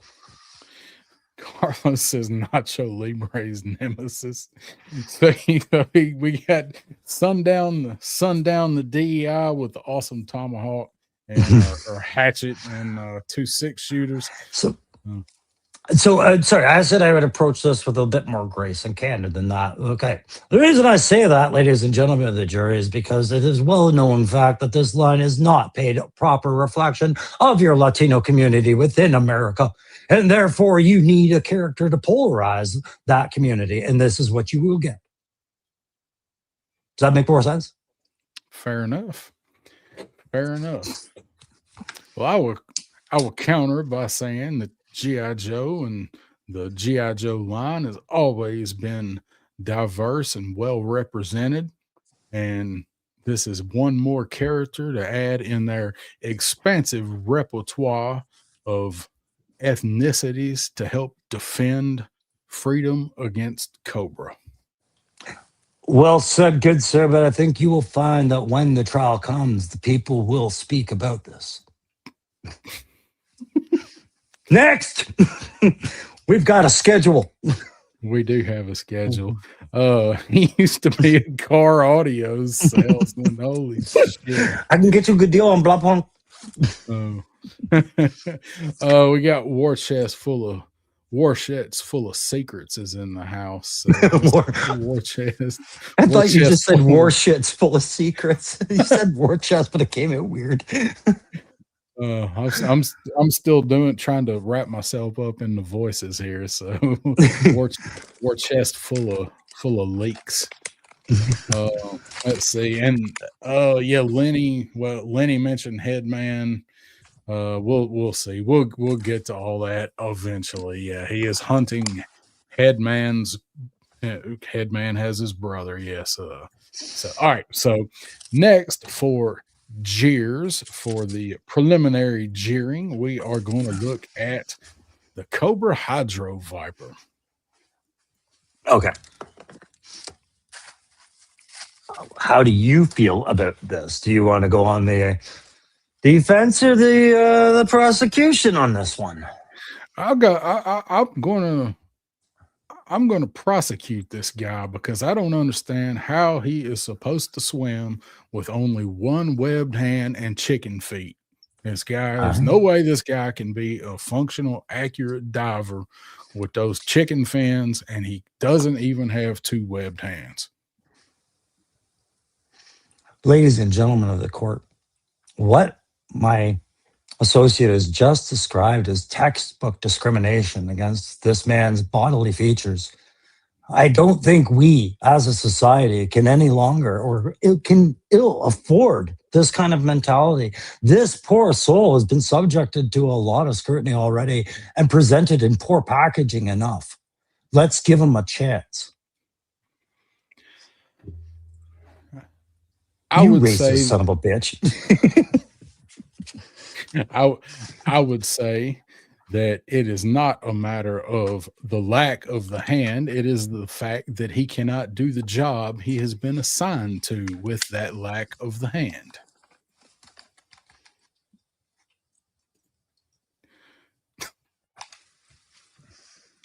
Chicken feet are surprisingly amazing.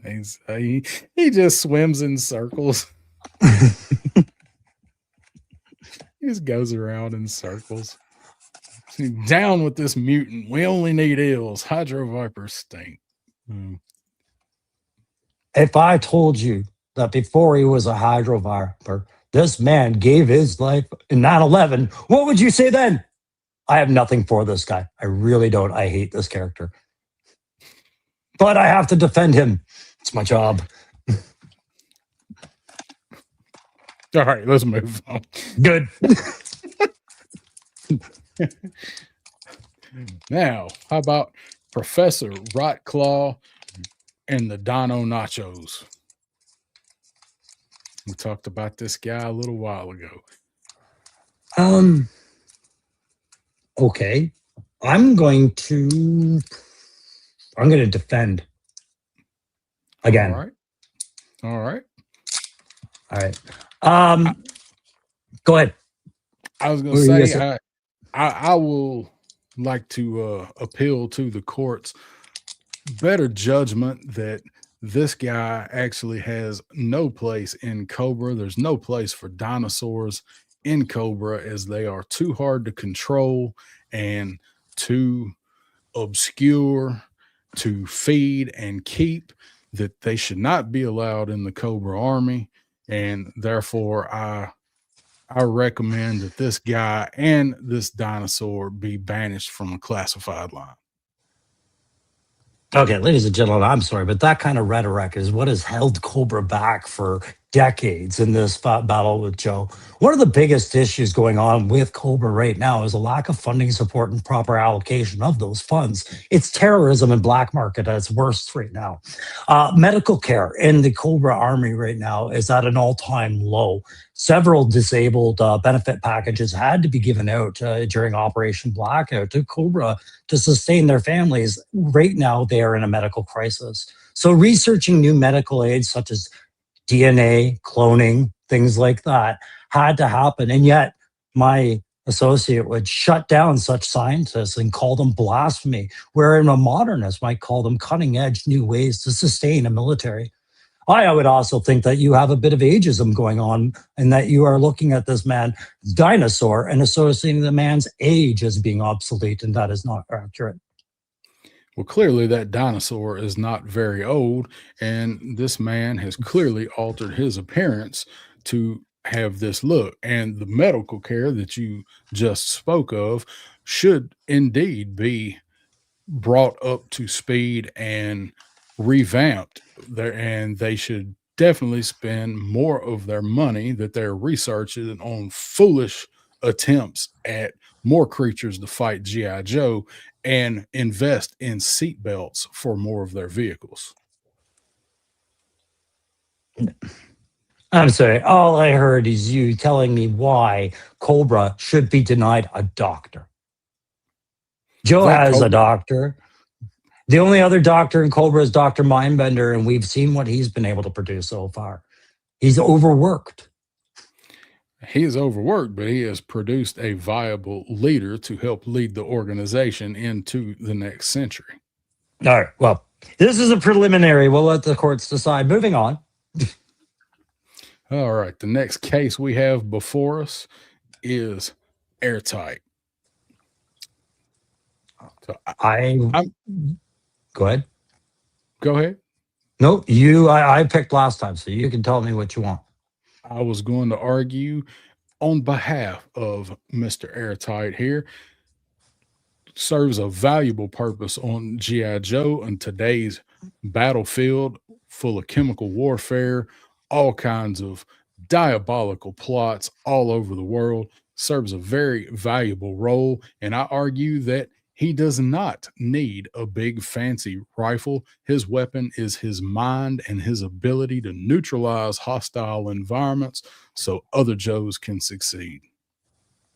Well, I am happy to hear you commend his intelligence and the fact that his mind is truly the weapon, because he is poorly equipped to do any other job. While he himself may, defend himself in a proper hazmat environmental suit that is worth complimenting, his role in G.I. Joe is nil. With that vacuum cleaner gun, he can clean about 2 cubic feet of fuck all for NBC contaminants. Once that contaminant's in the air, he's the only one safe. If he really wanted to give him extra accessories, he would come with bags and bags of extra gas masks and suits for the other Joes. I would charge this character with knowledgeable neglect of his duties. He is such a professional in his field. He does not need to carry extra gas masks and oxygen tanks for anyone else because he is so good at his job. He puts himself at risk of contamination and possible death just for his teammates by going in first to neutralize the environment. Matter of fact, they should be charged with not defending him properly as he's trying to do that job. I say good day, sir. I say good day.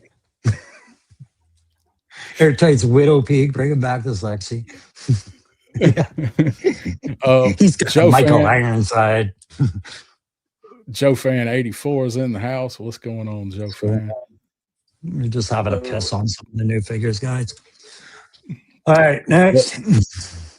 Hold on. I gotta look at the comments. So. Oh, okay. Yes, true. I don't want everybody to think I'm ignoring the comments. So Airtight's primary military specialty is sucking, but I love the figure.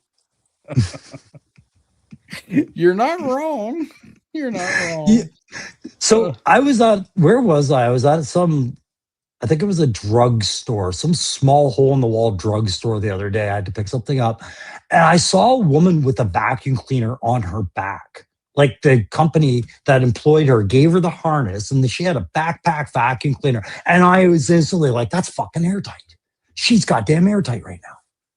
I have one in my work truck. I need one, man. I have 4 flights of stairs. And I might actually have to use it tomorrow. I found your legal aid for you, Crow. If he's a professional, why was Eco Warriors created? Because he was a professional. His team weren't, and they're gone now. So Eco Warriors had to come up. There's Pop Blender showing up saying he's a professional fart sniffer. Again, a casualty of his job as he was locked inside that suit. I think we would have been further ahead if he was pest control. Right? I'm spraying for cobra scorpions. That's right. I'm here to set live traps for crocodiles and fucking birds and shit. What the shit is that dinosaur? I'm out. Yeah, I quit. I do not get paid enough for this shit. Yeah, dude, if they made a Joe Pest Control, I'd be all over it. So that was my ex-wife's job. Like my ex-wife was pest control. Yeah. Yeah. Kylie's job was premeditative medicine. So part of that is just a fancy term for pest control. Like, seriously. That's actually what they called it? Well, she had more jobs than that, but everything pest control went to the P Med Tech. If you had a mouse issue or bed bugs or whatever, it was the Yeah. P Med Techs that had to come deal with it because it's public health and safety, right? Yeah. Yep. 100%. People forget that. Yeah. So, all right, let's look at our next case. And now that if we're going to do this and work on this and tweak it, I definitely have to get the Law and Order sound effect. Okay. I was going to say maybe I can call it in the air, but prosecution or defense. I don't know what the next slide is. Oh, fuck. What do you want to do? I'm going to let you choose. This one's too easy to prosecute. So Really is. it's way too easy to prosecute. So I guess I will have to be the public defender for this guy. So I will state for the record that Mr. Creeper is a consummate professional. He is professional ninja, and he has been altered for the benefit of Cobra with dire technology so he can defend the dire core in any event of an emergency. Absolutely requires the exact same head sculpt as Crystal Ball. So anybody that sees him at first could be terrified into thinking it's the dire master himself. And should they run away, he can pull his gray crossbow out of the shadows where it would look perfectly at home against a stone wall or any kind of a silhouette to stop them from getting away. The green arms, perfect complement to the dire technology, uses them to mesmerize any foes to defend Cobra. Absolutely 100% required to be a night creeper. Ladies and gentlemen, I can't argue much that my associate has said about this this fine individual and probably very capable night creeper. My interest in shutting down the Night Creeper Dire Tech project is strictly a medical one. This the adverse effects of this Dire Tech clearly have become addictive to the point where reason and logic is no longer at play with some of these figures. However, I could let that go, but it does appear to be having some sort of hormonal issues with the Night Viper. I believe this Night Viper has grown breasts. And I think until we have medically challenged this, we need to suspend the program for their safety, not ours. And I'll argue that the Night Creeper Dire Tech ninjas fully knew what they were getting into when they signed up for Dire Tech. They signed a disclosure, willing from the beginning to put their body on the line for Cobra to research and test this new technology. No, I'm sorry. All I can tell that they were getting into in this tech right now is a C cup at minimum. It's just not doing it. Cancel the wave. The line is dead. All right, so moving on. Oh dear God! Wait. So this one could kind of go either way, couldn't it? I'll defend. Okay. Let's see.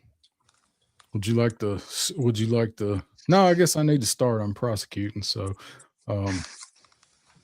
I'd like to state for the record that the line was not in need of this figure in any way, shape, or form. They have completely assaulted this character is completely guilty of assault on all of the senses. It is an affront to the aesthetics of the toy shelf with the lime green and the tongue dick.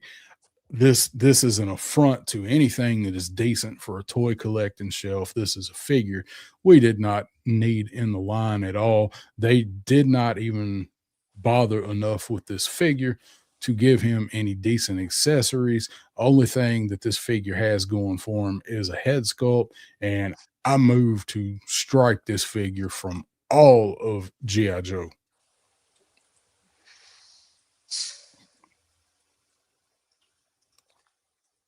it's tough to talk about war heroes sometimes. It's tough to face the things that they've done. It's unpleasant to think of how many times this man was shot and why.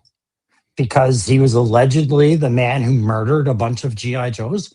Until that was proven in the court of law, he had nothing bad coming to him. He was just another man out there doing his job. But for some reason, this Cobra trooper got shot so many times, he's lost his limbs for his cause. In fact, it would surprise no one to learn that his chest cavity is completely hollow. He's had more organs donated to charity than any other soldier out there. And yet you would condemn him. Why? For his appearance? Would it surprise you that he had his heart replaced with a double-barrel shotgun to defend your democracy? I'm sorry, but to deny this man his position in G.I. Joe, I don't even know what Joe's about anymore. I will agree with you on that point, Counselor. I don't know what G.I. Joe is about anymore. Introducing this figure into the line this soon with his booty shorts, trying to distract all of us from the defense and the proper aesthetic of a toy shelf. I just cannot tolerate such a thing in our society. I also like the jobs that were created in building his accessories. KitchenAid went up like 5 points on the Dow. Right? I can't wait till this guy comes out and we do this again when we Oh, all right. So let's see. Big gun is going to my Saw Viper. It's not much better than the one he comes with, but a little bit better. V2 bat reuse incoming. Pop Blender says, I hate this figure. Nipple Viper, I'll take 3. Dreadnought says Pop will end up buying it. I concur. This will get re-gifted amongst the community. So many Joe Fests. I brought you this guy. No, I gave that to you last Joe Fest. Pop Blender guarantees the court that he will not be buying overkill, and this prosecutor will make sure Pop Blender has it for his birthday in September. Put up Liquid Identity saying how he feels bad for people who have to review it. I don't. Oh, don't you made a fucking choice. You bought the damn thing. Don't feel bad for me. So far, I've ordered 2 of them. Yeah, I'll buy one. I'll review it. But I mean, I sometimes, like I said, I love what Hasbro does where they get a really weird character and challenge their staff to make it look appealing and do neat things with it. This is one of those characters where, like, this would be the day where I like, fuck, I hate working for Lenny sometimes. Yeah. Whoa, fuck. He hands you the drawing, and you're like, what am I supposed to do with this? Come on. And then his chest is like this Cobra hood and the tongue. and his titties pop out and they shoot at you. They're going to fucking love it. Yeah. You're going to make it. These boots are made for walking and giving booty shorts. Not to roll things along, but to roll things along. Have we finished the preliminaries? Because we haven't even gotten into the actual trials. Which will go just as quick, I'm sure. Oh, dear God. I present to you the reuse ATV and the Redbubble. Could I prosecute? You can. Okay. This is the point where I have to, suspend all allegations against the accused here, as there is an ongoing investigation into embezzlement and money laundering. And this seems to be some sort of money laundering deal. We just haven't been able to pinpoint it, but it is clear to all our analysts that something's just not right about this particular deal.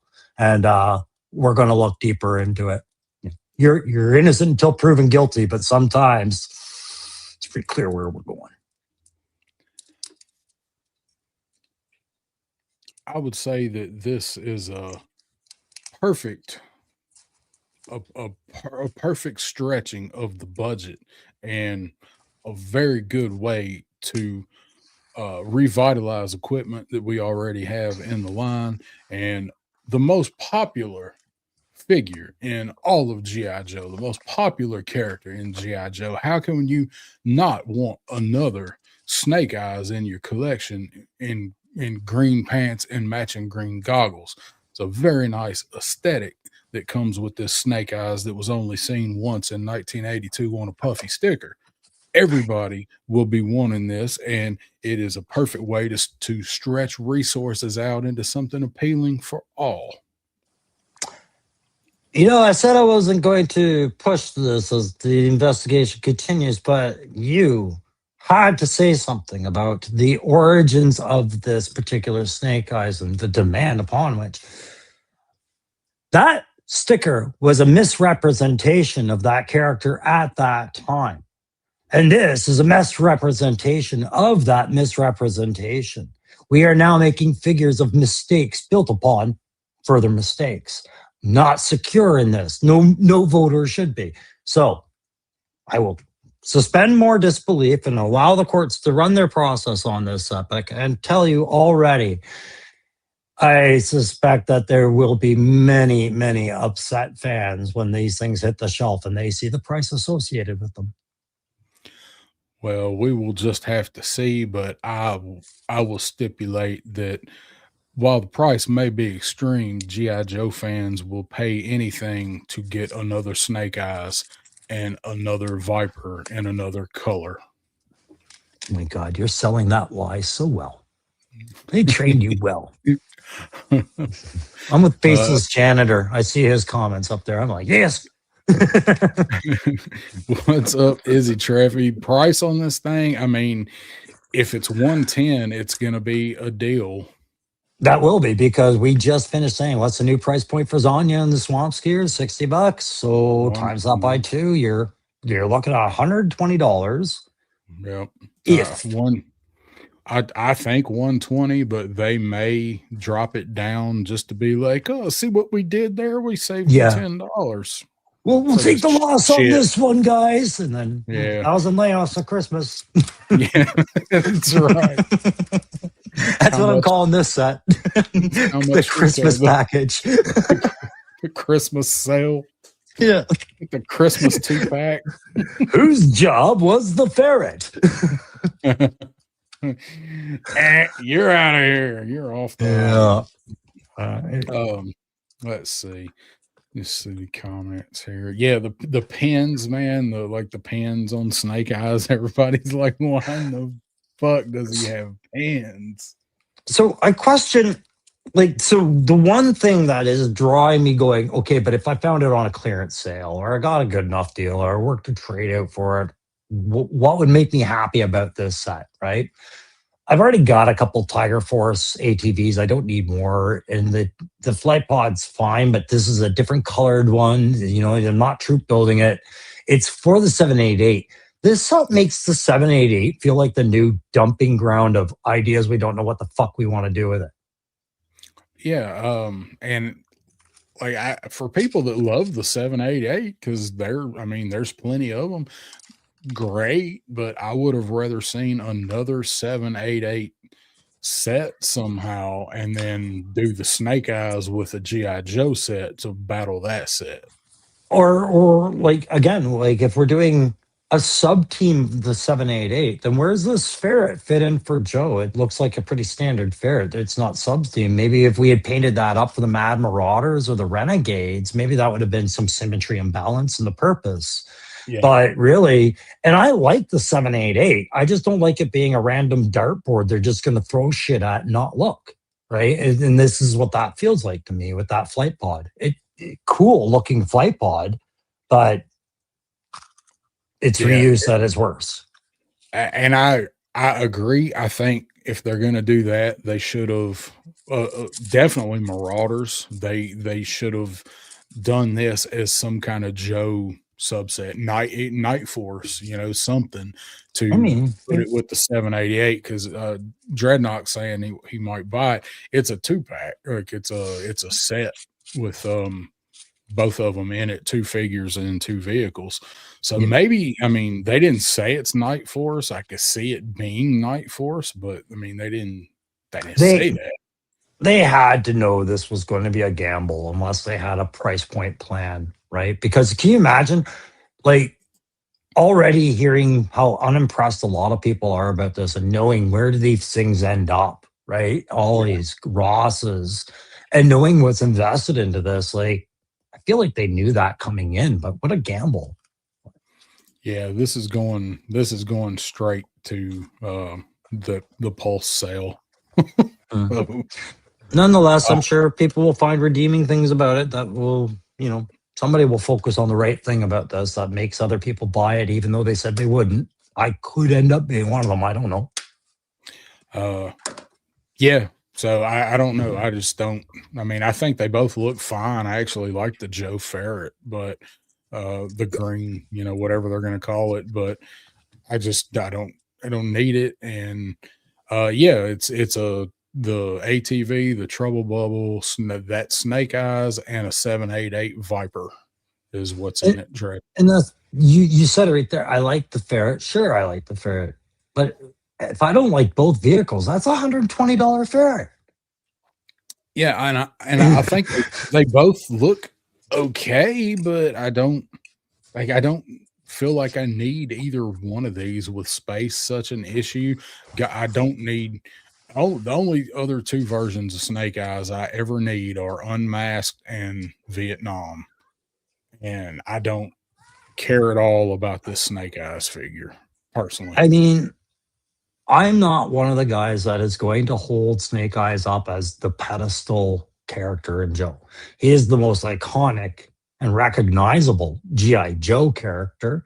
And he was definitely very, very fucking cool. But as far as a reflection of him on my shelf, it gets redundant, same as Sergeant Slaughter. And I know Slaughter has a contract and it's fine, but there's no real life Snake Eyes going, yeah, I want that contract too. You know what I mean? I think these would have done, if they're going to do a 2 figure, 2 vehicle pack, I think they probably could have come up with something better than this. I think these would have done better separately, but I don't think either way it's going to do great. I just feel like they had a pressure to build an introductory price point, a combo sale toy, vehicle play sets. I get the premise and I get the purpose of it. I just don't think it's the market range that they think it or hope it would be. Like pulling a whole new group of collectors because you made this Cobra versus Joe 2-pack. I don't think that's how it works anymore at all. They not at the price points we're at now. Grandma ain't buying this for little Jimmy and under the tree and suddenly changing his world the way it did in the 80s. I don't think that's happening. Yeah, we still need V3 Snake Eyes. So, there's still like 3 more versions of Snake Eyes from the original line. Viper Scout saying it should be called the Mongoose, but it's called Varmint. They're focusing on vermin kind of ideas for it, but nonetheless, what else we got? We got Ninja Zartan. Prosecution or defense, sir? I'm going to prosecute this Zartan by saying that while this Zartan may have been popular in 1992, in no way, shape, or form does a respectful G.I. Joe fan need a Zartan with a mohawk and a bunch of ninja weapons. Zartan was never portrayed as a ninja until late in the comic, and they put him as part of associated with the Arashikage clan, but this was the worst choice to pull into the Ninja Force line, trying to make a stretch out of that. And I will say most strongly, what about this figure screams ninja? About a figure with green pants and purple accents and an orange mohawk and glam rocker paint. This is not a ninja.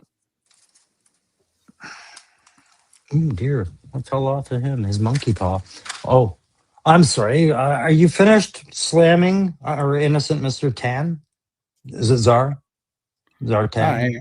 That's I it? am. Zartan? Yeah. Defend Okay. it. Defend him if you can. Okay. Because I was looking at an earlier iteration of this gentleman. And I remember it's been a while since we've seen a Zartan. It's been a very long while since we've seen a Zartan. In fact, this is the retro Zartan. It was all I could get. And he had some essential kit and things like that that were very much made him Zartan. He didn't change color or anything. But good luck trying to find these iterations of Zartan these days. A hefty price point attached to all of them, wouldn't you say? I would, but I would say that price point correlates to the fact that what you're holding is indeed Zartan. This is not only an imposter of Zartan, but an imposter of a member of Ninja Force, as he does not even meet the standards of Ninja Force. I'm sorry. Are we saying that the master of disguise can never change clothes or get a haircut or put on an ounce of makeup? Sorry, I think this is the very master of disguise, and this is not a man I would expect to be a ninja, and perhaps that in itself is the Zartan way. I would also say, how dare you, sir, associate this Zartan with anything less than deserved of our beloved Hasbro audience in their economic state. You cannot get a Zartan for under $50 anymore, but yet Hasbro is providing you with another opportunity to capture this core character. The last Zartan you got would have been Cold Slither. And if you didn't buy Cold Slither, then it would have been these pricey guys. So I think it's very, very telling of you, sir, to attack this man so readily. I say he is a master of tomfoolery. All right. So let's move from Zartan to his alleged daughter. Actually, this goes more to my defense. And can I defend this as well? You can. Look how fucking considerate Hasbro was for you and your wallets. If you wanted Zartan, you could have Zartan for the standard fig cost, right? But maybe you didn't want that silly chameleon that he was so synonymous with him. You didn't want that. That's fine. We'll throw this into this other character that a lot of people, because they don't recognize her name, insist is some made up bullshit. That is the ultimate consideration from Hasbro. They did that for you. I'm done. I would say that this is the last character that needs to come with a swamp skier. Not even a true original Dreadnought, a character that was introduced later in the line to try to reinvigorate interest in a little known comic itineration.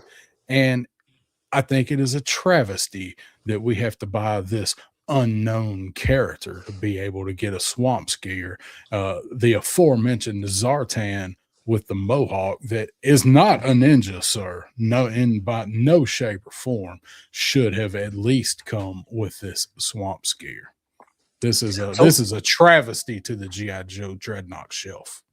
I am shocked at the entitlement coming out of you right now. You're disrespecting this brand new, never driven, never ridden, never even had a drop of oil put in it yet swamp skier. You would rather have the original swamp skier. That thing was such a piece of junk that it had to be broken down and thrown in a box. And they had to include the weird shaped box with the damn thing because it kept breaking down. Look, we're saving you even an unnecessary shipping box with this. They don't even include it. This vehicle is good to go. It'll hold up.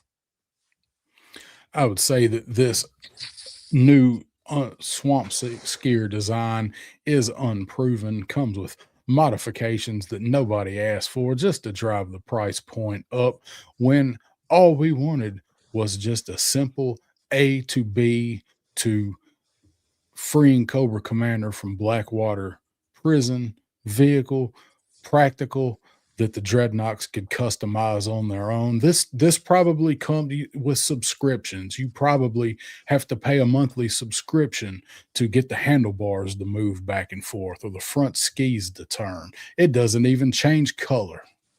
Objection, conjecture. Next. Okay, because we Now- don't have him in hand. This is still preliminaries, although some people's already declared him innocent and others have said he's guilty. Some have already prejudged this fella.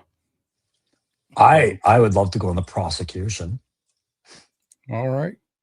Be right ahead. Go right ahead. Be my guest. All right. Oh, I'm going to lead with the prosecution. Yeah, this to me is this is a weaponized figure. This is a weapon of mass destruction from Hasbro. It is a troop builder of an absorbent amount of plastics that looks like an absolute goofball supervillain from Spider-Man when just on his own.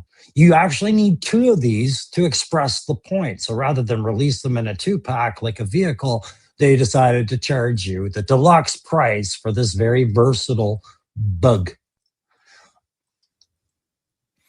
That's all I got. I would have to say that this figure is a staple of any Cobra shelf. If you have Nemesis Immortal, you have Pythona, we have their leader Globulus that will be coming at some point. This is a perfect example of the Cobra Law army that is designed and engineered specifically to defend the kingdom. And I will also advocate for the fact that this was by far the best looking original Cobra Law figure from 1987. And they have taken this figure and improved upon it in any way and made it a very viable threat and a toy that you need on your shelf right beside Pythona. Well, right now I'm having my associates look into the possibility of choking hazards on these very sharp and jagged looking accessories that are with this character to see if they maintain the 4 and up principle, because we might have to shut it down if it doesn't meet those standards. Also, I'm in contact with the Epstein lawyers because I sense stealing a likeness in the facial expression on that one head sculpt. Go up, have a look at his head there. I am looking and talking to the Epstein lawyers. That is definitely the Epstein Island special. Yeah, we're shutting it down. No more comments. I will close with saying this figure has already been tested 4 and up approved. It has been tested. We had a panel of 10 children that we give these parts to and ask them to see if they could swallow these pieces. None of these kids could get these pieces down. They all spit them back up. They have gone through that process and been cleared for your toy shelf. I want access to those witnesses. I want to talk to them. We will get you that list. We can't reveal the names, obviously, because oh my God. And our final case we have to present. Pardon me. I'm sorry. Okay. I'll let you pick what you want to do with this one. So I'd like to prosecute these guys. Okay. I'll defend them. You go ahead and attack them. I want to do this because I know you want to prosecute them. I don't want to do anything with them. So I would like to say that these 2 figures absolutely are. I lack the words for these weapons with this attention to detail, this generic reuse of this SMG and this pistol, this backpack, these batons that have no paint on them. The only redeeming quality in this set would possibly be Taurus's weapons, where it seems like the axe is engraved. These figures look like they're going to be of poor quality, poor construction. You can see gaps in them. And there's just not enough here to call these figures classified. These could have been a retro card 2-pack.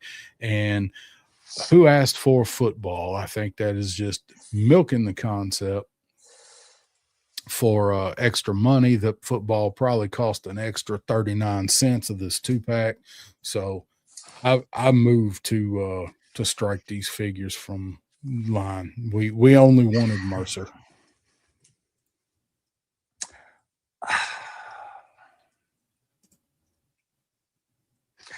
I have a kid, ladies and gentlemen, and I try to lead by example with that child. And I try to include a more tolerant and acceptant world. And here we have our very first couple pack. And already you would separate them, just like so many states would over the period of these guys' journey. I think it's wrong.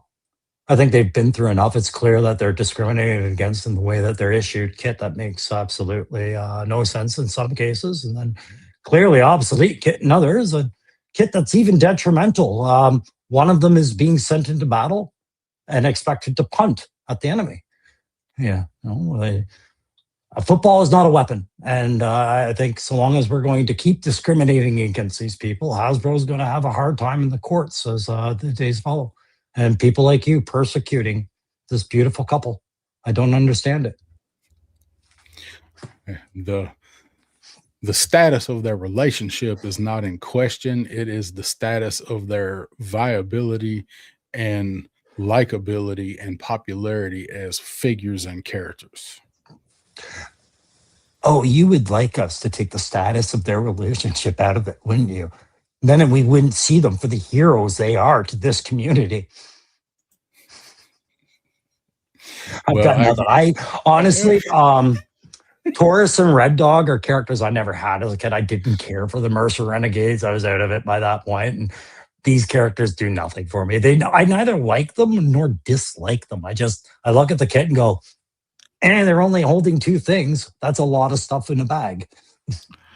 I actually, I don't hate them. Like I had them. I had the 3-pack as a kid. I never really cared a lot for Red Dog. I like Taurus. Okay.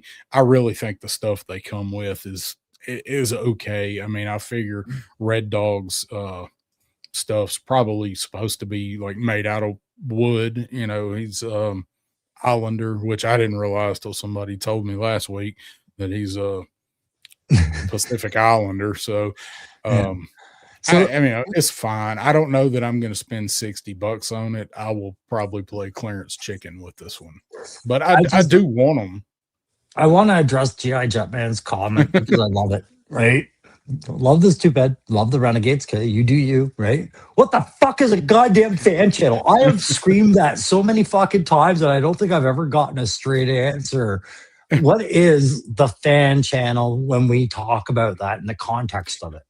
Available everywhere online. Amazon, and when they say Fanmazon, it's all of the online fan channel. BBTS, EE, Amazon's going to have it. It's pretty much everything other than a Pulse exclusive. Okay, so this means that your regular retailer can order it if they have an online catalog system to bring it into the store. Is that the idea? Yeah, it's probably something that probably won't be stocked in stores, but anything that has an online presence will sell it. Okay, so then let's go back. The Mask device, were some of those fan channel exclusives like the Scuba Set or the Polar Bear? I don't remember if they were. I know Breaker was a Target exclusive. Breaker's Target. The Divers are Target. The Polar Bear was everybody. So, but I've never seen it on Target online. Walmart, I mean, Walmart has it online and, it's in some of the stores. GameStop has it. But which it's weird because Breaker and the Divers were Target. The Polar Bear was not. So no, odd time these things pop up and you're like, okay, what's the correlation? Anyways, we've got more to tie up here. I hate their terminology. I hate that phrase too. I hate the fan channel thing. So, all right. It's like putting a more exclusive tone to it than it deserves, for sure. Yeah, it's kind of silly. Mhm. It's kind of silly. So let's see. Thought I had. Get on with it. So are we working on- gonna? You want to talk about the in hand trials? Yep. So, the court of backyard opinion, we're going to prosecute and defend each figure of the new wave, Night Viper, Mole Rat 2, Hit and Run, Lifeline, and Big Lob. And we don't know who's doing what. We've got these figures in hand, and we're just going to have a little fun with them here. Crow, you've done a review on all of these, right? You've got reviews out on all these guys. So I'm totally gonna regurgitate my old shit. No, I'm just kidding. Yeah. Yeah, that's the thing. So I've got mine out on Night Viper, Mole Rat, and Big Love. Hit and Run, I hope to have up tomorrow, and Lifeline will be Friday or Saturday. So my reviews on these aren't up. They're filmed, but I've got to do some pictures and then edit it. So anybody that's listening to this and actually paying any attention will probably get my thoughts on a couple of the figures I haven't reviewed yet. So what we're going to have to do here is we're going to pick one and go through them, and we're going to rock, paper, scissors for defense and prosecution, because that's more fun. We got to make it up as we go. So who do you want to go through first? What do we do it in numeric order? The order they came out. Oh yeah, I got all the boxes over here still. So I was like, that's not the way that I had it pulled up, but we can do it that way. Oh, okay. Oh no, it's okay. I just gotta. It was a vote. I'm not bothered. All right. Edwin Steen, Lifeline. So let me reduce him, remove him from stage. That's who we're going to do. So let's see. Yes, Dave, you're supposed to be paying attention. Dookie says you guys need a judge next time. So that would be true. That would be funny. That would be funny. Maybe it's a very good note. Clint Jorgensen put Evil Dookie, if you stick around for the rest of the stream, you're the judge. Yeah. You can tell us. You're now the judge. All right. You. So rock, paper, scissors for Lifeline. So winner, we're gonna do winner gets to pick, or winner. Winner gets to pick. Okay. That makes it easy. All right, let's Ready? go. Rock, paper, scissors. 1, 2, 3, throw. Oh, you say throw at the same time as a drop. 1, 2, 3, throw. You're throwing way after me. Okay. I was. We didn't time that right, but I was gonna throw rock. Okay. Anyway, well, I'm gonna cover your rock. Then just to move it along, I'm gonna prosecute this. All right. Let me bring it back up here. We're talking about Lifeline. This guy, right? Yeah. All right. Just to keep things moving quick, I'm going to limit myself to one charge and one charge only, and dereliction of duty. I have witnessed firsthand in comics and in cartoons where Lifeline has been asked to do his job and been told, no, I object to violence and blah, blah, blah, blah. You're in an elite combat unit, chumpo. Do you think Delta Team 6 or SEAL Team 6 had to deal with medics like that? And the JTF don't. G.I. Joe sure as wouldn't. So off you fucked, son. You are guilty. That's all I got. All right, I guess I've got to defend this guy. So I will argue, sir, that Mr. Steen, despite his personal feelings and despite any misgivings he may have, begrudgingly trained and learned how to use this firearm, as he did voluntarily sign up for the military. So even going against his personal beliefs, he did still carry a weapon into battle to defend his patients and, if need be, himself as a rescue medic in the case he needed to use it. So your point is completely invalid. Lifeline is a team player and a most valuable member of that team, as well as he does carry a Glock. Okay. So as we are doing this and learning to do this organically on the fly, I suggest that we do a second separate round that is actually about the action figure and the crime, not the character. The crime of this action figure is indecent exposure. Underneath that belt, he is exposing himself to children 4 and up. And I think that needs to be looked at. We shouldn't be seeing anything below that belt line that we're not used to seeing going on there. And I don't think I need to explain that anymore because there's children here tonight. I am sure of it. I will say that while Lifeline does have a personal preference of a waist gap, he does indeed have a harness and a belt that can be properly positioned, not only to cover that gap, but also to hold those two pieces together from moving and exposing it. Okay. Now, I know Evil Dookie is our judge.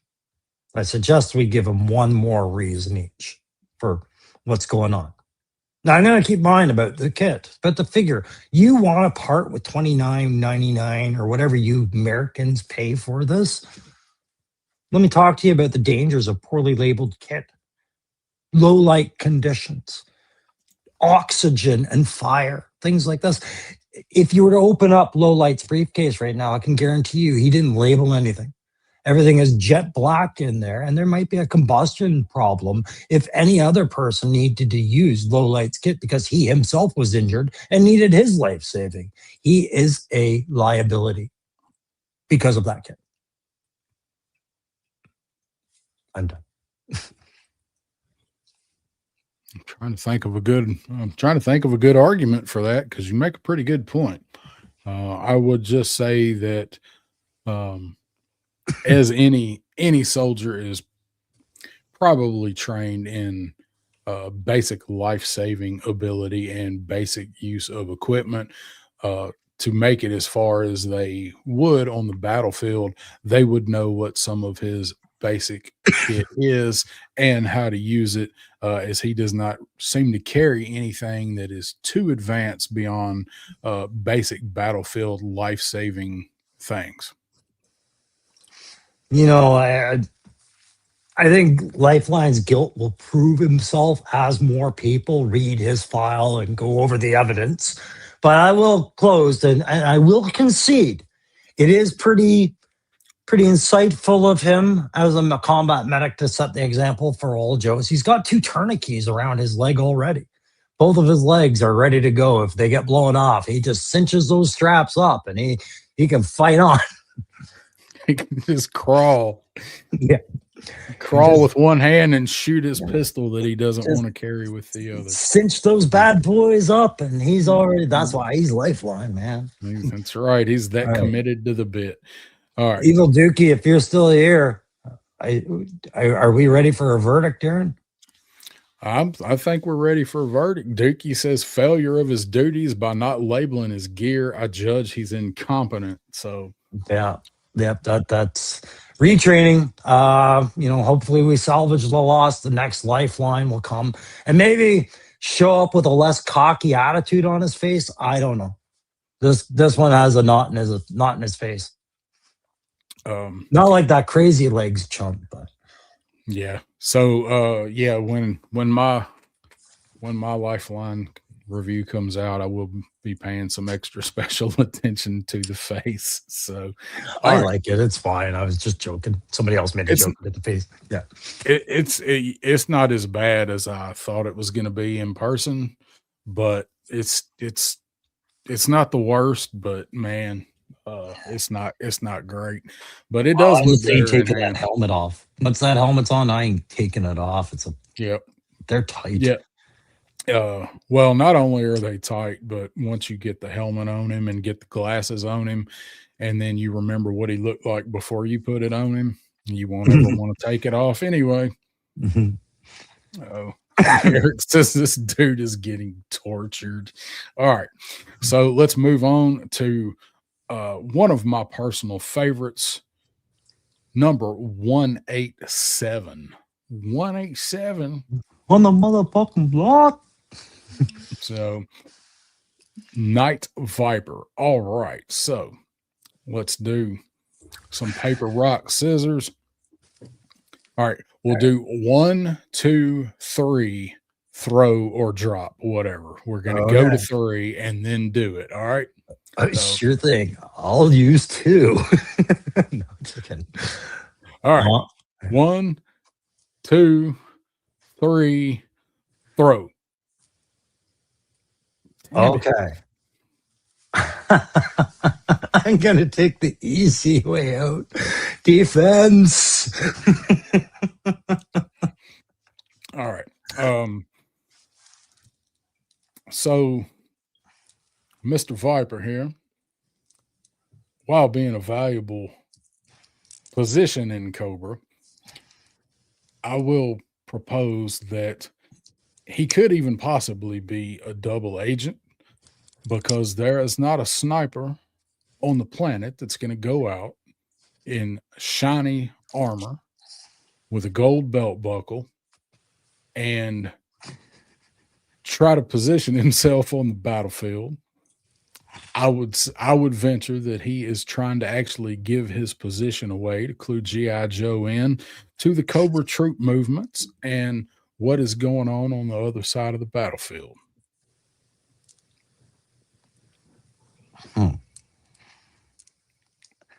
I think what we're looking at, sir, is just a misunderstanding of the perfection of Night Viper science.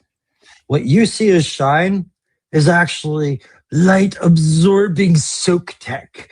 It's kind of like Dire Tech, where they make up shit and then they make a toy out of it. Light absorbed soak tech is where shiny things actually are tactically sound. They're perfectly. And this belt that you speak poorly of is actually brilliantly done. But I think we get more evidence of it as we look at, a monocle that is actually silver capped. This is a night vision monocle. It should shine in everyone's eyes. And that's fine. But also the lack of any light on the flashlight. It's antimatter light, right? And this is reflect on this high detail pack where all the sensors and equipment are clearly telling him a lot of shit, but we can't see it because the tech won't allow us to even see it. It's amazing. I think even a paraflare, something as simple as a paraflare, which is normally a white or green tube that with black caps and you twist it, this is lost. You can't see it. You don't know what it is, do you? Because you can't see it. This is John Cena in a can, buddy. I rest my case. Innocent as fuck. Now, while I will give you that Mr. Viper here is on the cutting edge of technology, no one is going to actually believe that this lack of detail on the backpack is anything related to technology. This is not even a real backpack. This is a sham. This is a mock-up of a backpack. He does not even use this backpack. There's no cable connecting it either to his monocle or to his rifle to prove that he is getting any data from anything. It is just there for show. If this was a real functioning backpack, he would be able to get this additional data if he was actually trying to target G.I. Joe. But all of this light absorption, light refracting, don't buy into that. This man is clearly a G.I. Joe double agent. I bet this rifle does not even shoot. It won't even, the magazine does not even fit in this rifle and stay in this rifle. How could he possibly shoot with a magazine that won't stay attached? You gotta show me to the jury right now. First off, I gotta verify that the judge is still here. Evil Dookie, are you still there? Do I have to name a new judge? Because Dookie's like, I'm out. I ain't doing this all night. But no, okay. Listen, first off, you'll notice I'm holding him by his magazine and it didn't pop out until you willed it. Dookie's here. The second points were about the figure, if I recalled what we did with Lifeline. So I'll talk a little bit about this figure. You don't understand Night Viper at all. This backpack, this isn't a lack of detail or inattention. It's not a slap in your face. This is amazing camouflage because, if you look at him from the rear, you're like, oh man, look at that shitty fig. But then you turn around, you're like, no, Night Viper. You're like, holy shit, it's Night Viper. Give me two. Right? So it's very effective camouflage. You think you can counter that science? I will maintain my position, and I have photographic evidence to back up light reflecting off of this guy, clearly giving away his position. There is no way this guy is an effective sniper. So I would just like to say, before you make any final judgments, make sure you have a Night Viper in hand and see how he catches the light.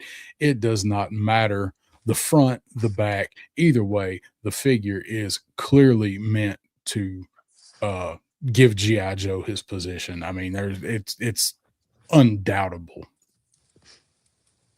Well, I think you're just picturing them in an environment because of their name, Night Viper. Did it occur to you that's not about the time of evening? That these men are knights, bold knights in what? Oh, what are knights in? Huh? Say it again. Can't hear Shiny armor. Oh shit! Yeah. Our judge has ruled and says, even though his gear is an odd choice for stealth and he has a dual-purpose dildo on his head, I do believe his main purpose of a sniper would be a success. I've got to be the world's worst prosecutor. I could throw down. I'm not even doing a southern accent. I know. I don't know how you can do that accent. We had a whole Matlock thing talked about. So. All right. Sounds like I am just Matt Murdocking you. Mm-hmm. I'm like, in the courtroom. Now, next round. Night Viper. But now, Daredevil time. Who else you got? Marsha Cross. All right, so next, number 188. Let's take a look. Yeah, I was like, who's Marsha Cross? Marsha Clark. Yeah, all right. Better her than Darden. All right, so next up, number 188. We've got Hit and Run. Brent, what the hell's his last name? Scott. Brent Scott. How what is that, Italian? How can you trust a man with two first names? Never trust a man with two first names. That is such an alias. I wished it was Michael. It would have been awesome if this was Michael Scott. Michael Scott. Just have him screaming tonight. So we got to do paper, rock, scissors. I actually mentioned that. Izzy Trevi says, my cousin Vinny. It's actually what we talked about. So, all right. So paper, rock, scissors. So, all right. Let me remove Brent Scott here. So, all right. Okay. Oh, that's right. And so it's 1, 2, 3, throw. Yep. 1, 2, 3, you count. Throw. All right. 1, 2, 3, throw. Oh, I smash out those scissors. All right. You know what? I'm going to throw you a bone. I'm the arrogant prosecutor. I'm the one that's like, I got this case sealed no matter what side. Doesn't matter if you're guilty or innocent. It's about me right now. I will prosecute. All right. Okay. I'm going to just charge this guy because he's fucking amazing. And I love this figure. But I gotta kick him out of the army with a charge of safety. This guy's completely unsafe. He's safe for himself, but he failed to inform his superiors and anybody following him or doing anything around him, playing with him, for example, on how to repel. He actually didn't check anyone's repelling qualification. I'm not even sure he has one himself. We're going to have to go through his MPRR, his files, and double check all his calls, because this harness system, it appears to be something he made at home. This pulley system, and it's quite possible a lot of troops have died following this guy's example. So we're just going to have to hold out, but that's right now what we're going to get him on safety.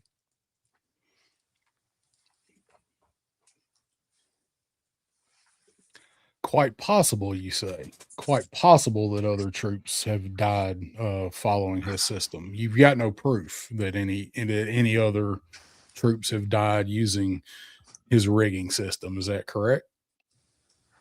Yeah, and that will be relevant later. But yes, that is correct. We have no proof that he's doing it. Well, I will say that there is no proof that no one has died using this rigging system, because this is an entirely new system that he developed and patented. This brake that he has is an entirely new design brake, full of microprocessors and miniature gears that act to tighten this rope when he moves the handle. He has a patent on this. He is so good at his job at mountain infantry and running that he has worked and designed his own system and run it through, put it in implementation. And this is actually what all of the UN is going to for their repelling soldiers. So not only has no other soldiers died using his system, I would venture to guess that he has saved many lives with this new system. Doesn't have to follow conventional standards of repelling gear. He has streamlined this so that it is actually only two pieces that have to run through this web gear to suspend him. So would it surprise you to learn that this man was actually saboteur, Firefly? Would it surprise you to learn that? Let me tell you, we both recognized an alias when we heard one. Brett Scott, a man with two first names, and it was an alias. His way of sabotaging Joe has been to show them how to properly and effectively use faulty equipment that will not be usable after its first demonstration. I think this harness system will be enough. That's why he patented it. He probably had Cobra insiders pass all the safety checks and talks and boxes to the standards that it would receive its patent. And then that's how he's quietly killing Joe. And the reason I know this is based on my tactical perspective. He is going too far out of his way to cam his face and be camouflaged. Way too more than any other Joe in the collection than the anonymous 60th anniversary who hides behind a helmet. So much so that his fingers have become permanently green? I think not. This is color shifting. That's a key sign of Zartan. So is he Zartan or is he Firefly? You make two different accusations. No, that's a good point. I'm saying he's Cobra one way or the other. We're going to have to lock him up. Guantanamo with you. Have you ever rappelled down a mountain, sir? It's probably wrong person to ask that question to. Yes. Why? While you were on that mountain, while you were on that mountain, I'll have you know I did 3 years in ROTC from 1991 to 1994. Thank you very much. While you were on that mountain, did you happen to see any greenery, any shrubbery, any grass, any trees? Was there anything on that mountain? Oh, bro, this is Canada. That's all. We even the rock somehow goes, I'm going to be green now.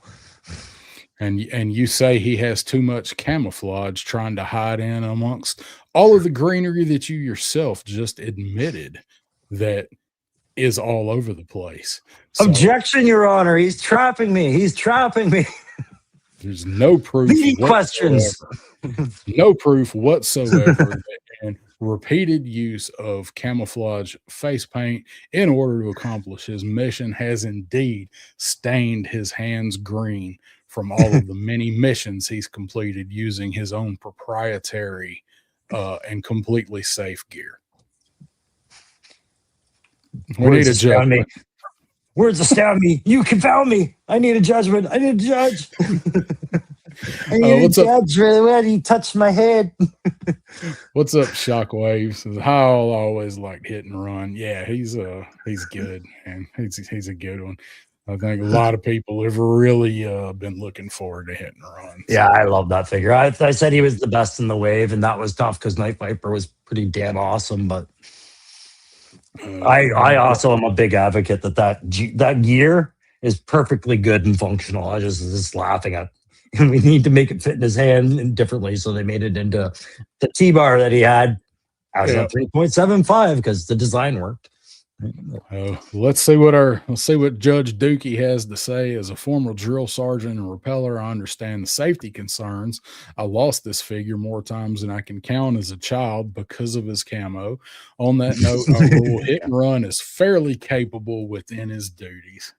Yeah. Well, I have to accept that you've had yours ruled in your favor, right?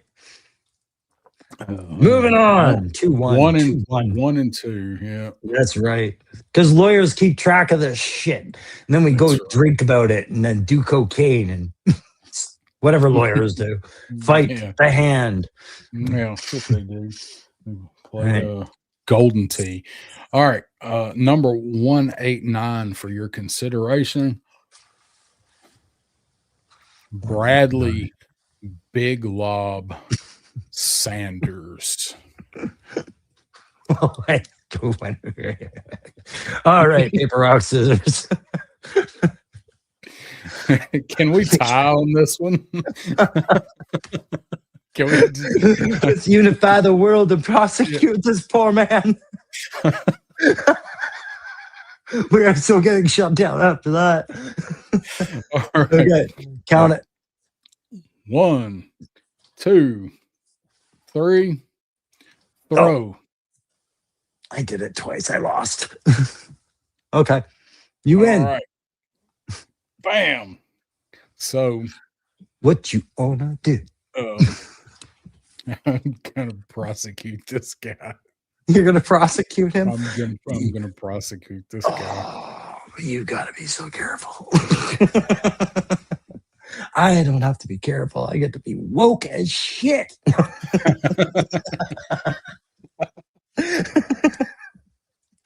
All right, sir. What's your charge against my client? What's his name again? What was his name again? Bradley? Bradley. Good Bradley. Big Lob Sanders. What is your charge against young Bradley here? Well, I don't know why you got me the screen. You're the one prosecuting. Oh, wait. That's right. I guess it's because you were holding him up. Yeah. So, all right. There we go. So, I am first going to I'm going to charge him with unfit for duty. Not because he is got preferential treatment because of his status as a sports star, not because the color of his skin. I'm going to charge him as unfit for duty because he is unqualified for the duty that he has been given in any capacity, either as an active member of the team or as a reservist, because not only would this man probably not ever be put into a battle situation, he would probably be one of the last people that would be called into battle and placed into his specific specialty. The fact that he can throw a basketball does not equate to the fact that he can properly throw a grenade at enemy soldiers.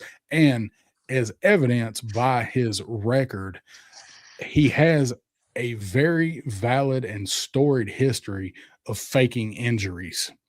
So the last thing you want is this man on the battlefield beside you when your life depends on him trying to get a grenade lobbed at a his tank or a pack of saw vipers, and all of a sudden, oh look, his torso starts acting up, so he's not going to be able to perform those motions because he does not he doesn't want to be there. He's just there.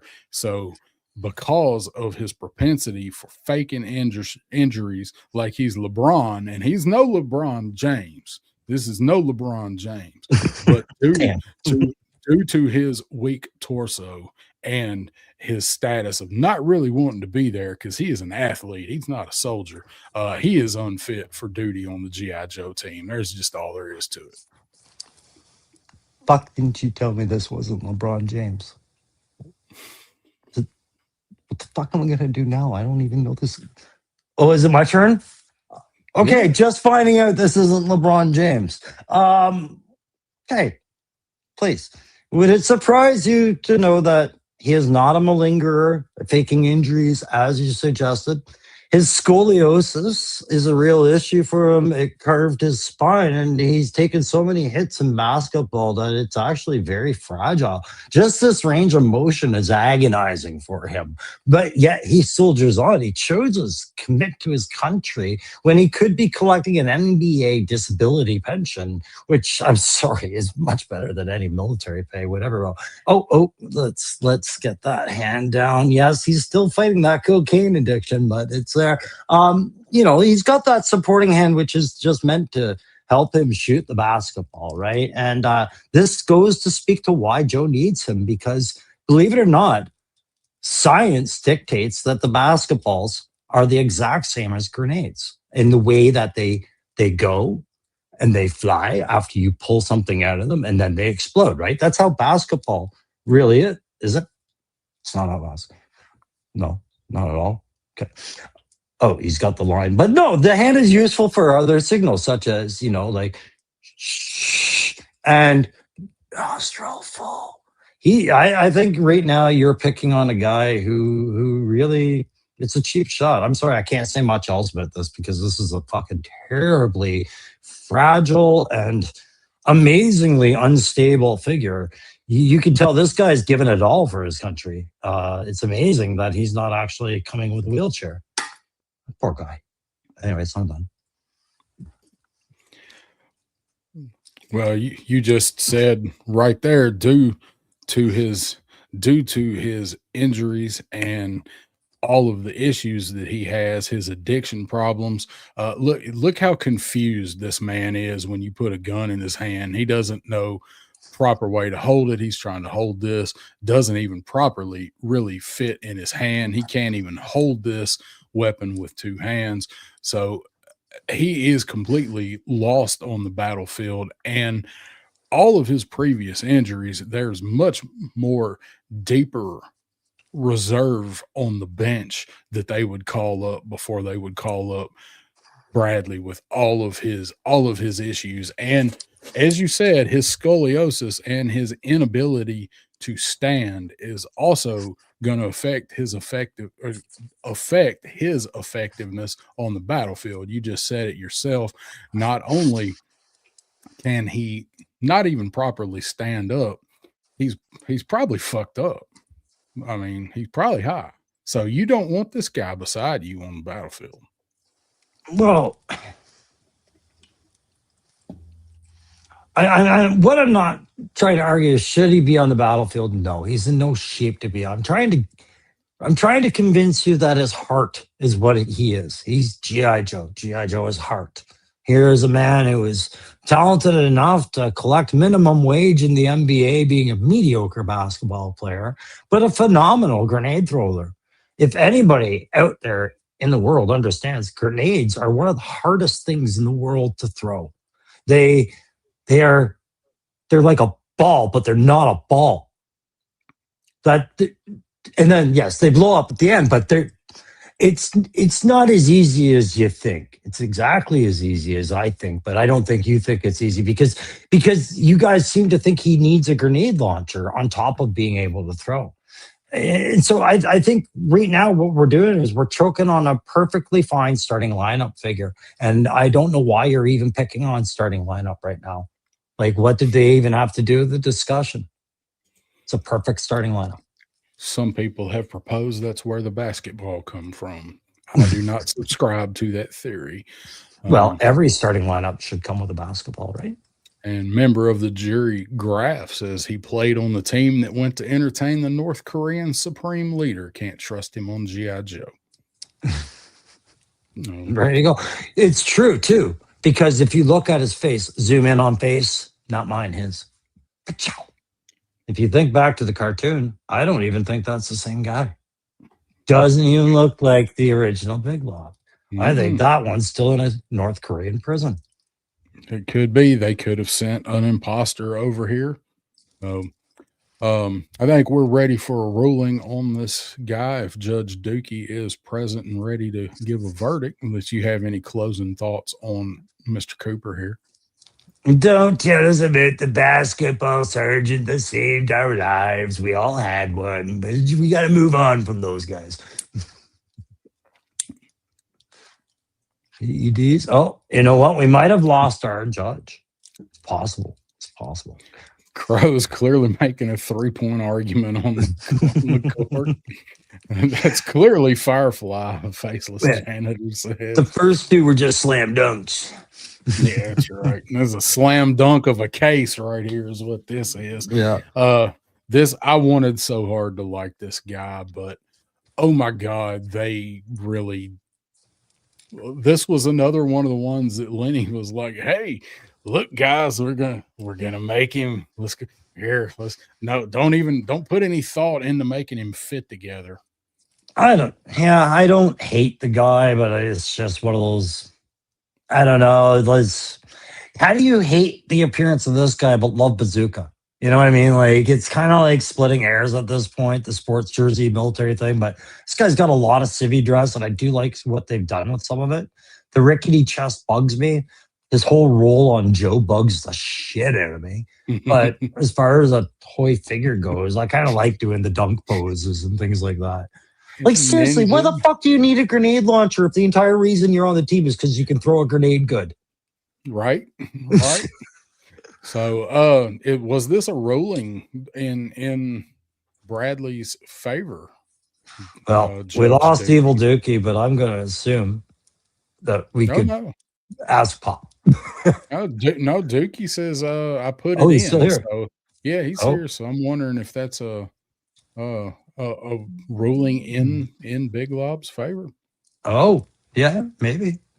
And then should have come with the dino. Pop calls. I call from Minstrel. I hate this guy.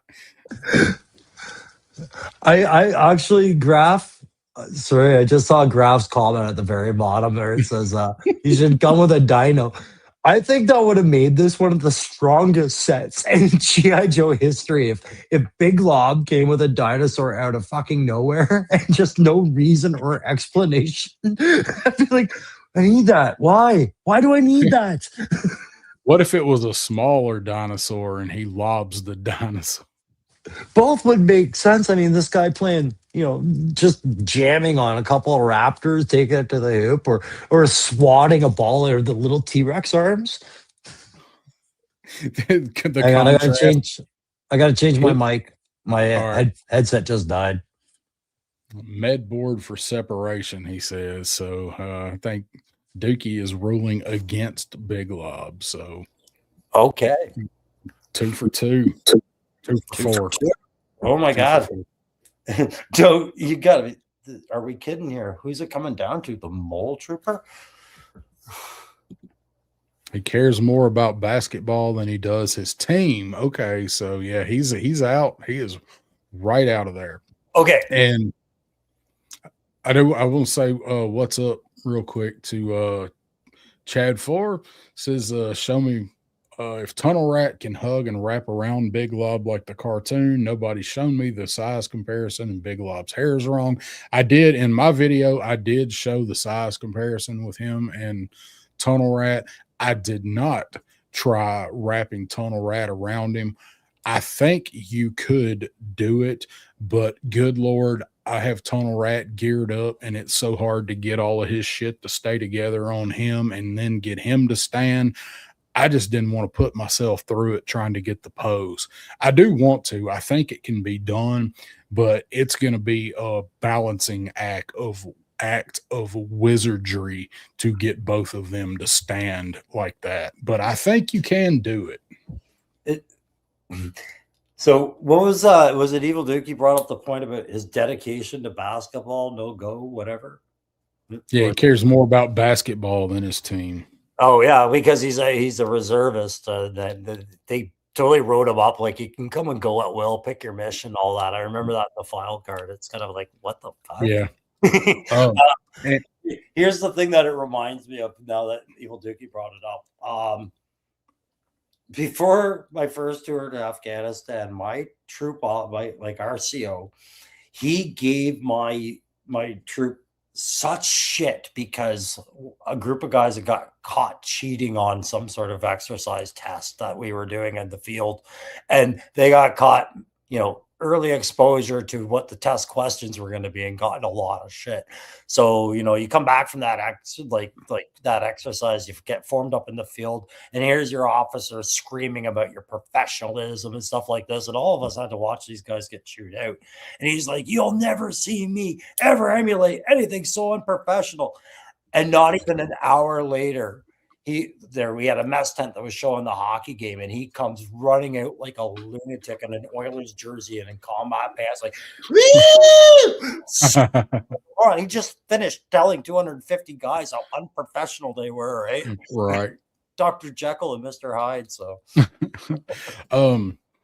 you want to address or have a quick comment for Ultra Mensch comment here?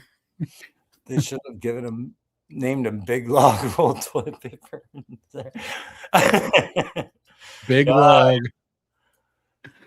I'm not touching that with a 10-foot pole. I accidentally named my review Big Log unboxing and review because I was when I typed it out, I carried it over from my my video program, and I was in a hurry and flew through it, and I didn't realize that I typoed it. So when it went to YouTube, it said Big Log unboxing and review. All right, so one more. It's going to come down to Mole Rat Stage 2, number 190 in the line. So let's paper, rock, scissors for prosecution and defense. 1, 2, 3, throw. 1, 2, 3, throw. You son of a bitch. All right. Get out of my head. 2, 3, throw. Oh, you got me. Aha. I am going to these scissors, and nothing ever beats it except that. So I am going to defend Mole Rat Stage 2. Very well then. Evil Dookie, you still here? Because this one's going to be pretty cut and dry, sir. Pretty cut and dry. I, sir, recommend that we just accuse this one of identity theft right away. It doesn't matter if you call yourself Stage 2. You are the exact same figure with one added bonus piece.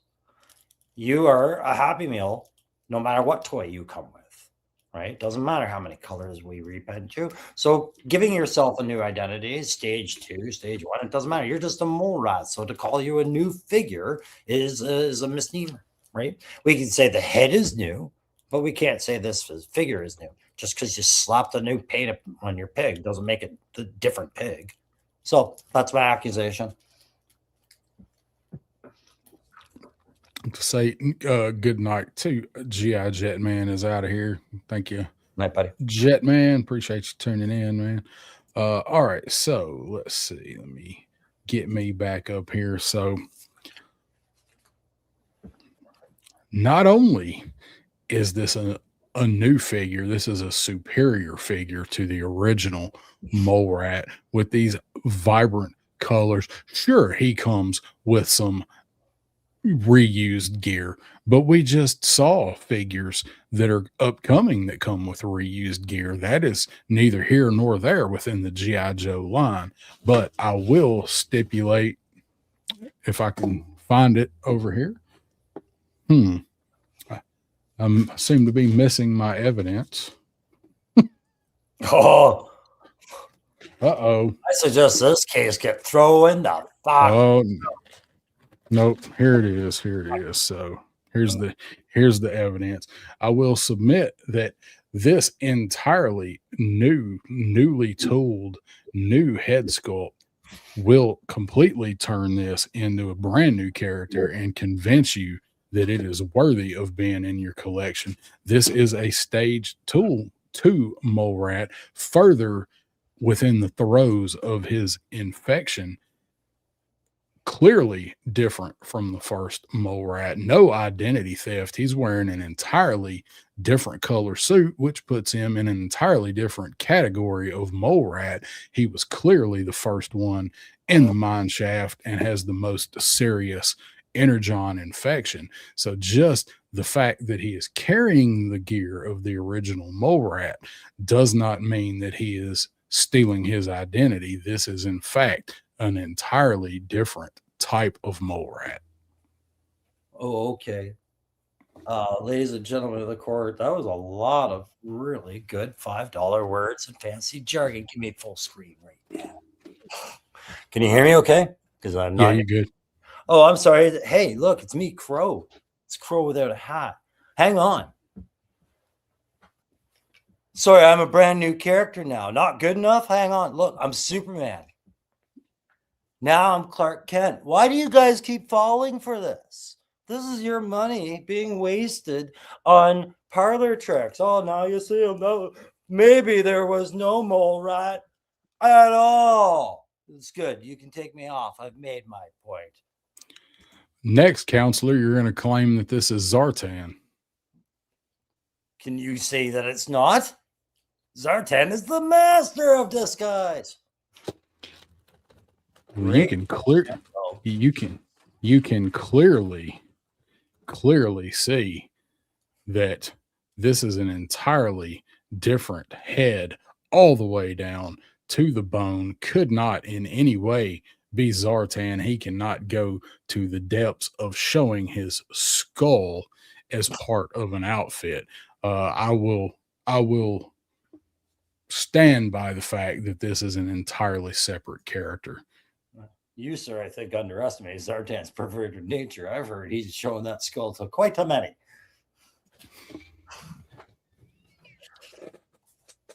I don't know. You want closing arguments on this? Again, I said the accusation was of identity theft because this did nothing for me to change the identity of the Mole Rat. It did nothing to further define the story, with the exception of the head now has blinded him. To me, this is a corpse. I don't see how this is a functional trooper anymore. I lay this gentleman down. He is done. The verdict is irrelevant. This is a corpse, not a Mole Rat. Dead trooper over there. Go carry the doubt. Away So with by your own admission, just then it's a different character because the first Mole Rat was clearly not a corpse. No, sir. I say it ceased to be a character. I call it a corpse. It was once a character, but is no more. Let's have a ruling, Judge. Is Mole Rat able to be defended? Oh, Let's see. The Mole Rat is your own town meth head that just keeps getting arrested. Changing the clothes doesn't change the man. Reuse. I rule with the prosecution. and I love the meth head comparison. Gee, Billy, you look so much different with more scabs. Are you missing teeth? They look great. Could you imagine if the Energon was blue, like the Breaking Bad crystal? You just have nothing but Heisenberg following him around, staring at him. Oh my god. Jesse walking around trying to smoke him. All right. Well, I think we got through it. We're done. Oh, we did. And Matthew saying Zartan has a skull mask. God damn it. Yeah, I mean the dreadnought the whole thing is the skull and snake, right? Their whole Faceless Master saying, have you ever seen Mole Rat and Zartan at the same time? God. What does this look like to you? A clown mask? That's a goddamn skull. Oh my god. Pop says we must be in Australia. This is kangaroo court. oh, siding with your cousin. Oh, blind. Justice is blind, right. Pop. She's blind and she can't nepotism. Good, and she's got a lisp. Nepotism at its finest over here on the 3-Star Draw channel. I'm telling you. All right, that was the first trial run of Court of Backyard Opinion. And you guys, we've got 34 people still watching, and it's almost 11:30, 12:30 where you're at. So let us know some feedback. Was this fun? If we refine this, I thought it was fun. We need to work on it a little bit, but I thought this was a good side thing. I ain't going to no comedy lounge and jumping into improv any day soon, but we can do it for Joe's.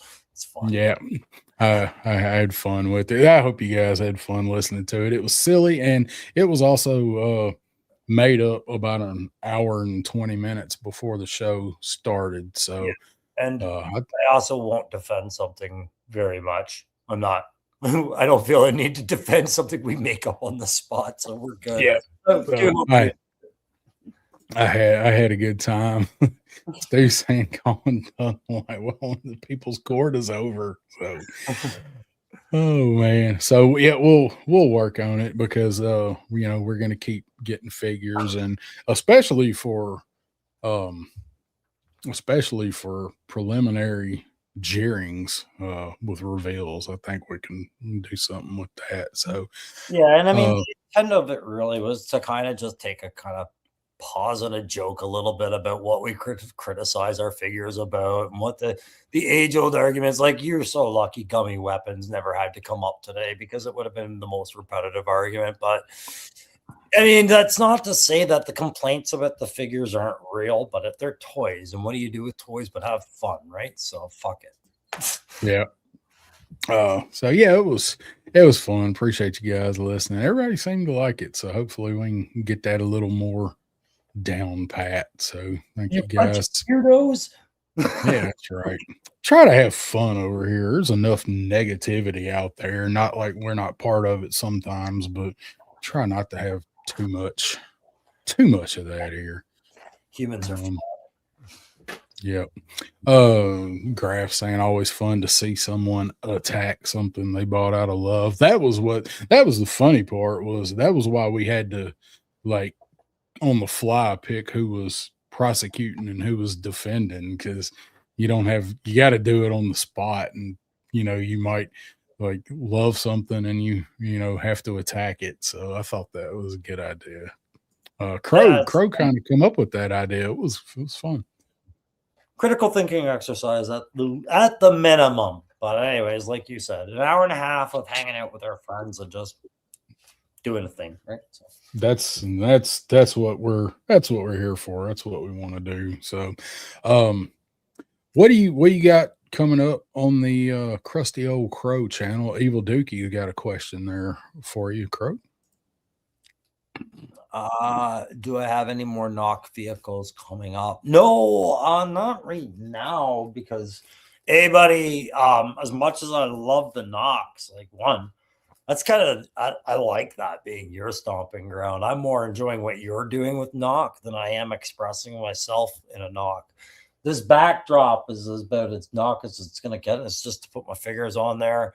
So as far as what I'm going to be doing, I've got to do some sort of hodgepodge videos about customs and things like this, like some of the stuff I showed you today with Snake Eater and the boat.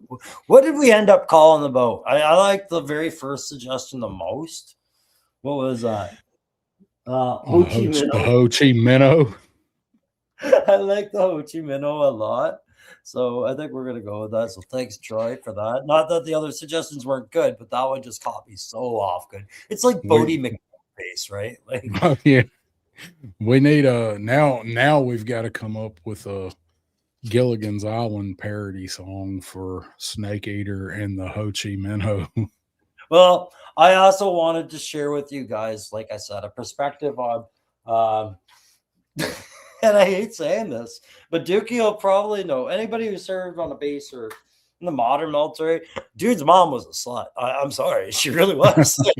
and you know, you keep things in the infantry family, and if that can, that can be dude's ex-wife. Okay, maybe if you're gonna raise the kid, this is kind of what maybe you hope to expect is the perfect infantry raised by four fathers. That's kind of takes what I went with them. So. takes a little bit from everybody, just like his mom. Well, no, I mean his mom she's all about the regiment, man. She is regimental support agency number one. 901 times. Um, Dude, Billy Butch says, in a world where Punch the Monkey is being bullied by other monkeys, we need a show like this. Have you seen that? Have you seen no. the monkey? Oh yes, There's I punched the yeah, monkey with the little stuffed animal. yes, it's Yes, everywhere.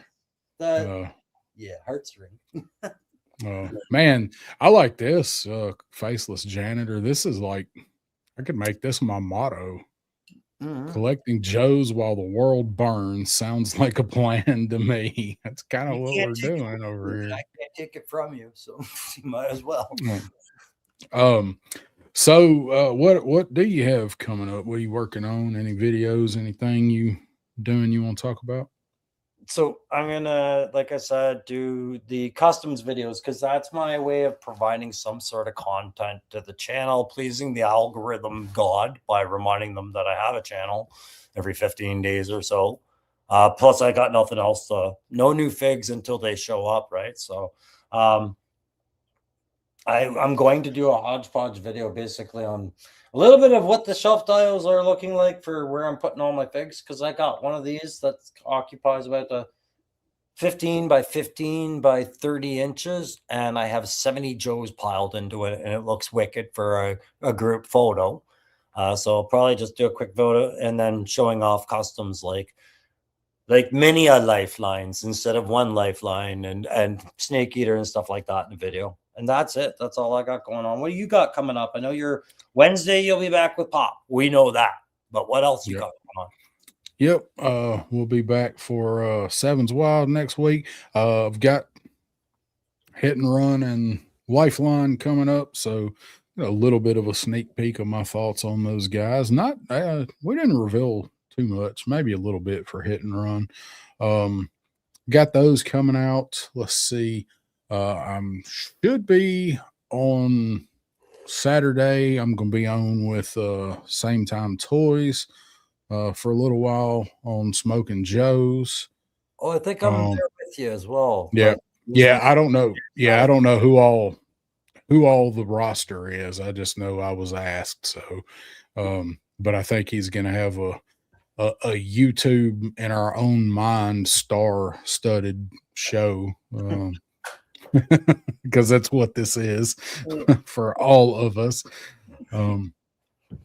And I'm still slowly working on next Tuco Viper segment. Got a lot of it filmed. I got to finish the audio for it. Got a little bit of it I'm going to rework. That is taking a lot of time and going a lot slower than I wanted, but I am working on it. Got some other little Tuco Viper things I want to do coming up. So other than that, man, that's about it. Once I get these Joes reviewed, if I find that Royal Guard, I'll get a review out on that guy. I'm not in any big hurry or anything. So I get him when I get him. Like I said, that day I didn't even pre-order him, and then he sold out. So I do want him. I'm like you. I'm probably just going to get one and maybe later down the road try to snag one on clearance. Dookie says, Crow, send me the file card info on Snake Eater and he will write up a song for you. Yeah, buddy, I will get that to you ASAP because I think I'll hold off until I have that back for you because I know what he does, and I think that's exactly the kind of traction I need to put photos around something is to Yeah. like, oh, okay, it's going to be about that. Good, yeah, buddy, I appreciate that. Snake, you're getting a song, you fuck. Yeah, getting your own theme, getting your own theme song. Oh, hold on, I have Take something that, for Larry that. Hama. Let's see, where did it go? Oh, there it is. How did you go to the bathroom with all this shit on? That's not the one I was looking for, but there it is. Well, never mind. I had the I guess I deleted that one to make room. I had the I'm gonna get you sucker. Every hero needs a theme song. Oh yeah, I was gonna say the StreamYard tutoring continues. Yeah. Well, when you start adding and deleting stuff on the media for clips and then you move it all around, it kind of gets confusing. Yeah, Chad, I'm glad you he got the Breaking Bad reference. Are you accusing me, abuela? And I haven't done a shelf tour for a while. I've got one. I think I did it. I might have done it on Instagram. I did one a few months ago, but I have rearranged stuff since then. I don't think I've done one since I rearranged one, and I definitely hadn't done one since I put my sticker board up. So that'll be a good use for that gimbal that I bought that I'm still trying to learn how to use. I bought a gimbal for my phone so I bought it to do videos and splice in, but I really hadn't messed with it a lot yet. Yeah. Well, you've been busy too. So that is all I think we got for tonight on the battlefield. So thanks everybody for tuning in. Ridiculous as usual, but that's how we like it. And that's it. We'll see you guys in a couple weeks. So thanks for joining us. Talk to you soon. Evil Dookie, I'll reach out, buddy. Cheers. See you guys.